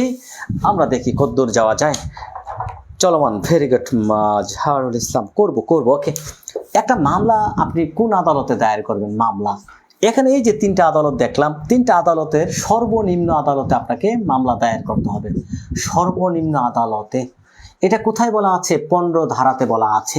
15 ধারাতে যে কথাটা বলা হচ্ছে দেখেন, court in which suit to be institute, every suit shall be institute in the court of lowest grade competent to try it. অর্থাৎ যে আদালতে মোকদ্দমাটা দায়ের করতে হবে, কোথায় মোকদ্দমাটা দায়ের করতে হবে? প্রত্যেকটি মোকদ্দমা সর্বনিম্ন আদালতের এখতিয়ার সম্পন্ন আদালতে স্যার আজ রেস্ট নিতে নিন। দেখেন, একটা মামলা সর্বনিম্ন আদালতে দায়ের করতে হবে, এখতিয়ার সম্পন্ন সর্বনিম্ন। ধরেন 14 লক্ষ টাকার মামলা কোথায় করবেন? সহকারী। ধরেন 15 লক্ষ যদি 500 টাকা হয়, কোথায় করবেন? সিনিয়র সহকারী। মানে এটাই বোঝানো হচ্ছে, মানে একটা মামলা সর্বনিম্ন আদালতে যে আদালতে দায়ের করবেন সর্বনিম্ন আদালতেই আপনাকে মামলা দায়ের করতে হবে। কোথায়? এই যে বলা হচ্ছে 15 ধারাতে যে every suit shall be institute in the court of the lowest grade competent to try it, অর্থাৎ সর্বনিম্ন আদালতে মামলা করতে হবে 15 ধারা। আমরা আঞ্চলিক এখতিয়ারে চলে যাচ্ছি। আঞ্চলিক এখতিয়ারটা একদম সহজ। 16 ধারা, 17 ধারা, 18 ধারা, 3টা ধারা একসাথে মনে রাখবেন সবাই। এই 3টা ধারা একসাথে মনে রাখবেন। এখানে স্থাবর সম্পত্তি সংক্রান্ত মামলার স্থাবর সম্পত্তি, এই যে স্থাবর সম্পত্তি নিয়ে যে মামলাগুলো হবে, সেই মামলাগুলো কোথায় করবেন? স্থাবর সম্পত্তির সংক্রান্ত যে মামলাগুলো হবে, অর্থাৎ এই যে জমি নিয়ে যে মামলাগুলো হবে, সেই মামলাগুলো কোথায় করবেন? এটা নিয়ে 3টা ধারাতে আলোচনা করা আছে। আঞ্চলিক এখতিয়ার, এই ধারাগুলোতে আঞ্চলিক এখতিয়ার, একটা মামলা কোন আদালতে দায়ের করবেন এটা নিয়ে বলা হয়েছে। স্থাবর সম্পত্তি 17, 18, 16, 17, 18 কয়টা ধারা? 3টা ধারা। এখানে দেখেন এই যে একটা জমি, এই জমিটা যদি ধরেন গাজীপুরে অবস্থিত থাকে, গাজীপুর, তাহলে আপনাকে কোথায় মামলা করতে হবে? 16 ধারাতে বলা হচ্ছে বিষয়বস্তু যেখানে অবস্থিত মামলা হবে সেখানে। 16 ধারাতে কি? বিষয়বস্তু যেখানে মামলা হবে সেখানে। এটা হচ্ছে গাজীপুরে, মামলা হবে কোথায়? গাজীপুরে। সহজ কথা, বিষয়বস্তু যেখানে মামলা হবে সেখানে 16 ধারা। অর্থাৎ এটা যদি গাজীপুরে অবস্থিত হয় মামলা গাজীপুরেই দায়ের করতে হবে 16 ধারাতে। সিম্পল বিষয়। এখন দেখেন বিষয়বস্তু যদি 2টি জেলাতে হয়, 17 ধারা, 2টি জেলার ধরেন কিছু অংশ পড়ল গাজীপুর, কিছু অংশ পড়ল ঢাকা, মামলা হবে কোথায়? এটাই বলা হচ্ছে 17 ধারা। বিষয়বস্তু যদি কি থাকে? 2টি জেলা থাকে, 2টি জেলা। 17 ধারায় 2টি জেলা, গাজীপুর, ঢাকা, 2 জেলার সমন্বয়ে একটা জমি অবস্থিত। মামলাটা কোথায় করবেন? 17 ধারাতে বলা হচ্ছে 2টি জেলার মধ্যে হলে মামলা হবে যে কোনো এক জেলায়, যে কোনো একটিতে। সিম্পল বিষয়। এখন দেখেন এমন একটা বিষয়, আঞ্চলিক এখতিয়ার, সামুদ্রিক এলাকা থাকে না, 18 ধারাতে বলা হচ্ছে বিষয়বস্তু অনিশ্চিত। বিষয়বস্তু যদি অনিশ্চিত থাকে, অনিশ্চিত মানে আপনি এটা কোন জেলায় পড়ছে এটা আপনি সীমানা নির্ধারণ করতে পারতেছেন না। এটা কি ঢাকাতে পড়লো, নাকি মুন্সিগঞ্জে পড়লো, নাকি কোথায় পড়লো, এটা নিয়ে আপনার মধ্যে একটা দ্বিধাদ্বন্দ্বে কাজ করে, তখন আপনি যে কোনো একটিতে মামলা করতে পারবেন, যে কোনো একটিতে। তাহলে 3টা ধারা একত্রে যদি আমি সহজেই শিখে নিই, স্থাবর সম্পত্তি সংক্রান্ত 3টা আঞ্চলিক এখতিয়ারের ধারা আছে। এই যে 3টা এখতিয়ার আছে, 3টা এখতিয়ার, 1 নাম্বার হচ্ছে 16 ধারা, বিষয়বস্তু যেখানে মামলা হবে সেখানে। বিষয়বস্তু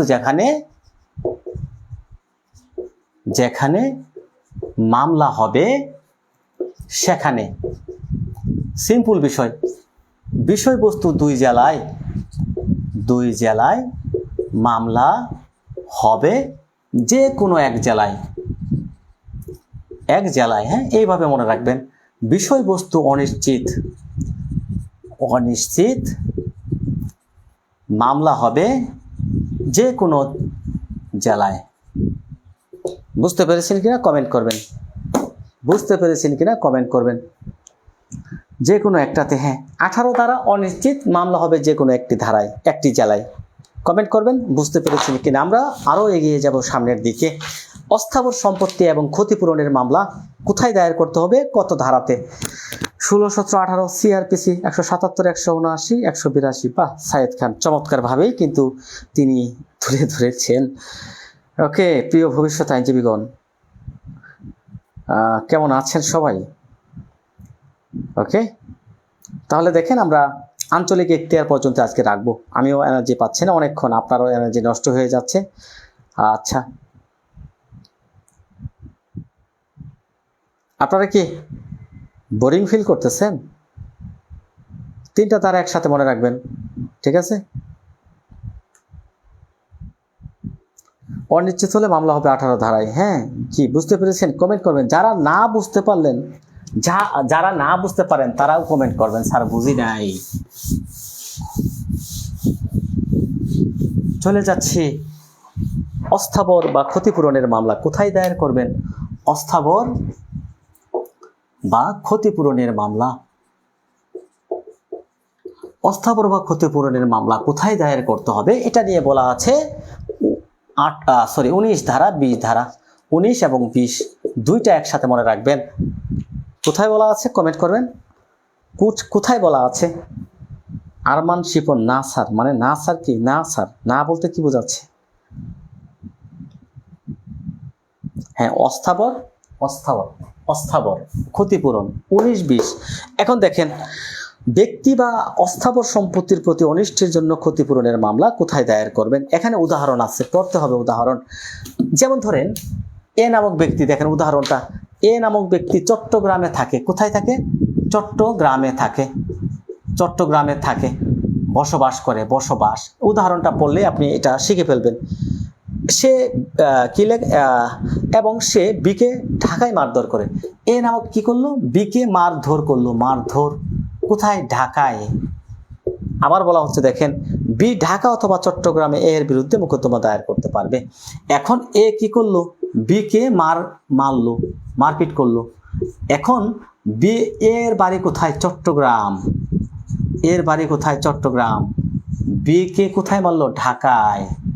এখন মামলা করবে বি। কোথায় মামলা করবে? চট্টগ্রাম, ঢাকায়, যে কোনো একটাই।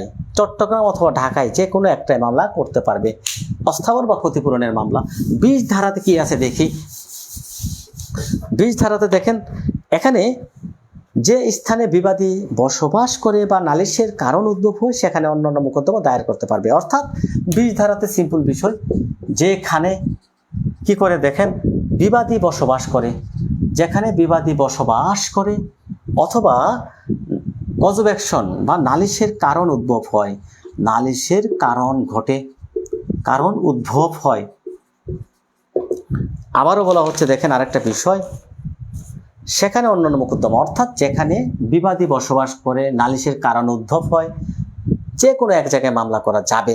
এখানে কিছু উদাহরণ আপনি এখন থেকে শিখে রাখতে পারেন, লিখিত পরীক্ষায় এগুলো কাজে দিতে পারে। যেমন ধরেন, এ ঢাকার একজন ব্যবসায়ী। এ কি? এ তার ঢাকা বাড়ি, ঢাকা। দেখেন অনেকগুলো কথা বলছে। বি চট্টগ্রামে ব্যবসা চালায়। বি কোথায় ব্যবসা চালায়? চট্টগ্রাম, চট্টগ্রাম। এখন দেখেন আবার কথা বলা হচ্ছে, বি তার প্রতিনিধি দ্বারা ঢাকায় এর মালামাল খরিদ করে বিমানে অর্পণ করে, সে এই মালামাল অর্পণ করে এবং এই মালামালগুলো বি কি করে দেখেন, ঢাকায় অর্পণ করে, ঢাকায় আবার অর্পণ করে। বিয়ের বিরুদ্ধে ঢাকার যে কোনো মোকদ্দমা হয়, চট্টগ্রাম বিয়ের ব্যবসা চালায় মোকদ্দমা করতে পারে। অর্থাৎ এখানে দেখেন, এ হচ্ছে ঢাকা থাকে, বি হচ্ছে চট্টগ্রামে থাকে, তারা দুইজনে মিলে আবার ঢাকাতে ব্যবসা করে, ঢাকা। অথবা ধরেন ময়মনসিংহে ব্যবসা করে, ময়মনসিংহ, এমনও হতে পারে। এখন তাদের মধ্যে যদি একটা মামলা কারণ উদ্ভব হয়, এখন দেখা যাচ্ছে এই যে ময়মনসিংহে ব্যবসা করে, এখানে কারণ উদ্ভব হলো, কারণ মামলা করা হওয়ার কারণ উদ্ভব হলো। এখন দেখেন এখানে যিনি বিবাদী হবেন সেখানে মামলা করা যাবে। চট্টগ্রাম মামলা করতে পারেন যেখানে কারণ উদ্ভব হবে, অর্থাৎ বিবাদী যেখানে বাস করবে সেখানে মামলা করা যাবে। যেখানে ঘটনা ঘটবে, ঘটনা মানে কজব অ্যাকশন যাকে বলা হয়, ওই জায়গায়ও মামলা করা যাবে। সিম্পল বিষয়, এগুলো যদি একটু ভালোভাবে পড়েন তাহলে মনে রাখতে পারবেন। এখন সবচাইতে গুরুত্বপূর্ণ হচ্ছে 21 ধারাটা, এখতিয়ার সম্পর্কে আপত্তি। এখতিয়ার সম্পত্তি আপত্তি।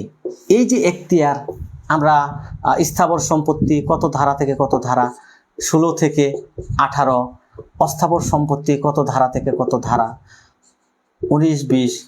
এই যে এই মামলাগুলো যখন বাদী দায়ের করবে, কে দায়ের করবে? বাদী। তখন এখানে আপত্তি জানাবে কে? অবশ্যই বিবাদী। অবশ্যই আপত্তি জানাবে কে? বিবাদী। এখন দেখেন এই যে মামলা দায়ের করলো, ধরেন বাদী ঢাকায় মামলা দায়ের করলো, বাদী। এখন বিবাদী আপত্তি করতে পারে যে না, এই মামলাটা ঢাকায় হবে না, এই মামলাটা চট্টগ্রামে হওয়া উচিত। এই যে এখতিয়ার নিয়ে যদি আপত্তি উত্থাপন করে, এই যে 21 ধারাতে বলা হচ্ছে কেউ যদি মামলা দায়েরের যে এখতিয়ার আছে এই এখতিয়ার নিয়ে যদি কেউ আপত্তি উত্থাপন করে তাহলে কি করতে হবে দেখেন, যে আদালতে মোকদ্দমা দায়ের করা হয়েছে সেই আদালতের প্রথম সম্ভাব্য সুযোগ বা বিচার্য বিষয় নির্ধারণের পূর্বে এই আপত্তিটা কখন জানাতে হবে, এই আপত্তি জানাতে হবে কখন জানাতে হবে প্রথম সম্ভাব্য সুযোগে বা বিচার্য বিষয় নির্ধারণের পূর্বে।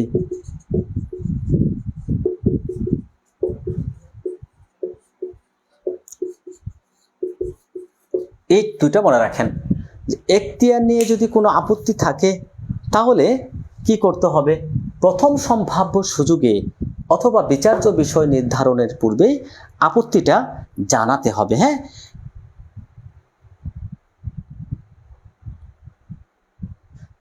এখন দেখেন এই যে মামলা স্থানান্তরের যে একটা ক্ষমতা, এইটা পড়বো আমরা 23-24 ধারাটা একসাথে পড়বো, 23-24 ধারা একসাথে পড়বো। দেখেন মামলা স্থানান্তরের ক্ষমতা, মামলা স্থানান্তর শেষ, আমাদের ক্লাস শেষ প্রায়। হ্যাঁ, মামলা স্থানান্তরের ক্ষমতাটা কার আছে? এই ক্ষমতা দুইটা আদালতের আছে। আমরা 23 ধারা 24 ধারা দুইটা একসাথে পড়ি, একসাথে পড়ব। এখন 23 ধারা আর 24 ধারা আলোচনা করার পূর্বে আমি যে বিষয়টা জানাচ্ছি, মামলা স্থানান্তরের ক্ষমতা কয়টা আদালতের আছে? দুইটা আদালতের আছে। একটা হচ্ছে জেলা জাজ, আরেকটা হচ্ছে হাইকোর্ট ডিভিশন। সিম্পল বিষয় বুঝেন, স্বাভাবিক নলেজ বুঝেন। মামলা স্থানান্তর আরেকটু সুন্দর করে লিখি, আবার অনেকেই বুঝবেন না। স্থানান্তর, এই যে মামলা স্থানান্তরের যে ক্ষমতা, এটা কার আছে? জেলা জাজের আছে এবং হাইকোর্ট ডিভিশনের আছে। এখন জেলা জাজ কি করতে পারেন? কোন মামলাগুলো স্থানান্তর করতে পারেন? হাইকোর্ট কখন কোন মামলা স্থানান্তর করার ক্ষমতা আছে? দেখেন ভিন্ন ভিন্ন জেলা হলে, ভিন্ন ভিন্ন জেলা, যেমন ধরেন গাজীপুরের মামলা, গাজীপুর জেলার মামলা আপনি চট্টগ্রামে পাঠাবেন, চট্টগ্রামে। এখন গাজীপুর জেলা মানে এক জেলা থেকে অন্য জেলা, ভিন্ন জেলায়, সহজ কথা, তখন আপনি এই ক্ষমতাটা শুধুমাত্র হাইকোর্টের। ভিন্ন ভিন্ন জেলা হলে আবেদন করবেন হাইকোর্টে। আবার একই জেলার মধ্যে যদি হয়, একই জেলার মধ্যে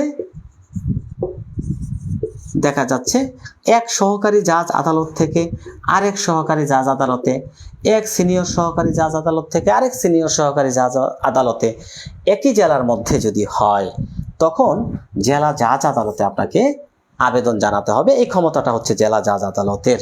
সো আমরা দেখেন স্বাভাবিক নলেজটা জেনে ফেললাম, টেকনিকটা, যে মামলা স্থানান্তরের ক্ষমতা হচ্ছে জেলা জাজ হাইকোর্ট বিভাগের।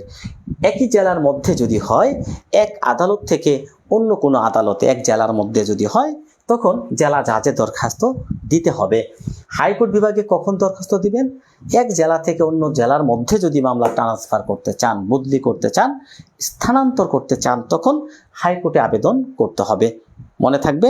দেখেন প্রশ্ন একটা হয়েছে, এক জেলার আদালতে বিচারাধীন দেওয়ানি মামলা অন্য জেলার আদালতে স্থানান্তর করতে হলে কোন কর্তৃপক্ষ এটা করতে পারে? জেলা জাজ, বিচারিক আদালত, সুপ্রিম কোর্ট নাকি হাইকোর্ট? প্রশ্ন সহজ।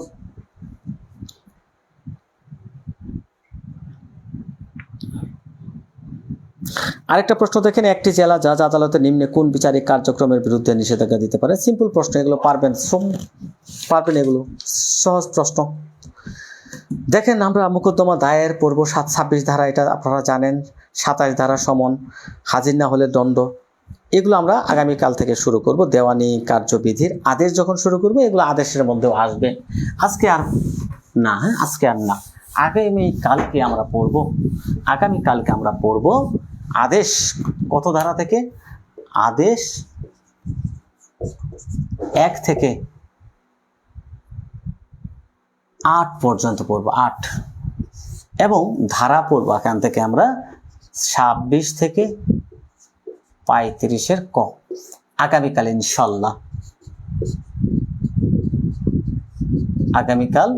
ইনশাল্লাহ এটা হচ্ছে আমাদের ক্লাস। এবং আজকে যারা আমার দেখেন আমাদের গ্রুপ প্রাইভেট গ্রুপে ক্লাস নেওয়ার কথা, প্রাইভেট গ্রুপ। সো ক্লাসটা প্রাইভেট গ্রুপে আমাদের অনেক নতুন স্টুডেন্ট যুক্ত হতে পারেন না। আমি লিঙ্ক দেওয়ার পরেও আপনারা যুক্ত হতে কেন পারেন না জানি না। আমি আগামীকাল একটা গ্রুপ খুলব। এখন দেখেন আজকে আমি একটা পেজে ক্লাস নিলাম, আমার নতুন একটা পেজে অনেক বহিরাগত শিক্ষার্থীও ক্লাসটা দেখতে পেলেন, আমি যা বুঝতে পারলাম। সো আগামীকাল আমাদের প্রাইভেট গ্রুপে ক্লাস হবে।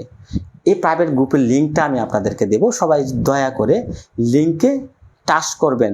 লিঙ্কে যখন টাচ করবেন তখন আমার পেজটা চলে আসবে, ওটাতে জয়েন করবেন, তাহলে আপনি গ্রুপের সদস্য হয়ে যাবেন। ওকে, এবং আগামীকাল আমাদের এইটুকু পড়া হবে এবং আপনাদের পরীক্ষার রুটিনটা আমি খাওয়া দাওয়া করে আপনাদের পরীক্ষার রুটিনটা প্রকাশ করব। আরেকটা বিষয় হচ্ছে আপনাদের যে বিষয়টা আজকে যা পড়ালাম এটা অ্যাসাইনমেন্ট কিন্তু অবশ্যই জমা দিতে হবে। আপনারা কিন্তু অ্যাসাইনমেন্ট দেন না। দেখেন যারা আমার কথা মানেন না, আমার গাইডলাইন মানেন না, আমার কথা শুনেন না, তারা ফেল করলে আমি দায়ী না। এখনও শুরু, এখন থেকে যদি ভালোভাবে আমি মনে করি আমার গাইডলাইন ক্লাস দেখেন, প্রত্যেকটা পরীক্ষায় অংশগ্রহণ করেন। মঙ্গলবারে আপনাদের পরীক্ষা রাখবো, আগামীকাল সোমবার ক্লাস, মঙ্গলবারে পরীক্ষা। পরীক্ষার পরে আবার ক্লাস হবেই, নো প্রবলেম, ক্লাস প্রত্যেক দিন হবে। এখন যদি আমি সুস্থ থাকি ইনশাল্লাহ, যান্ত্রিক কোনো ত্রুটি না থাকে, যেহেতু নেট দিয়ে ক্লাস হয়, অনেক সময় নেটের প্রবলেম হতে পারে, 2-1 দিন মিস হতে পারে, তবে প্রত্যেক দিন ক্লাস হবে। আবার আরেকটা কথা, শুক্রবার শনিবার 2 দিন 4টা ক্লাস, সকালে রাতে, মনে থাকবে। তাহলে সবাই ভালোভাবে আমার যে গাইডলাইন এইভাবে মেনে চলুন, কঠোর পরিশ্রম করুন, স্বপ্ন ইনশাল্লাহ। পরিশ্রম সৌভাগ্যের প্রসূতি, কথাটা কিন্তু বৃথা না। পরিশ্রম করুন, ইনশাল্লাহ আপনার সফলতা আসবেই। গলা ডেবে যাচ্ছে, আর কথা বার হচ্ছে না, আর কথা বলতেও পারছি না। শুভরাত্রি জানাচ্ছি সবাইকে। সাক্ষ্য আর আইন আমাদের পড়া হয়নি, কেন পড়া হবে না? আপনি কি রুটিন দেখেননি? দেওয়ানির পরেই কিন্তু সাক্ষ্য আইন, আর সাক্ষ্য আইনের ফুল একটা ক্লাস আমি গ্রুপে দিয়ে দিয়েছি। আপনারা যারা সাক্ষ্য আইন নিয়ে প্রবলেম, ওই ক্লাসটা দেখেন, ফুল ক্লাস দেওয়া আছে, ওটা দেখে নিন। দেওয়ানির পরেই তো আমরা সাক্ষ্য আইন শুরু করব। সাক্ষ্য আইন পানির মতো সহজ, একবার দেখলে একবার বুঝলেই শেষ। ওকে, আল্লাহ হাফেজ।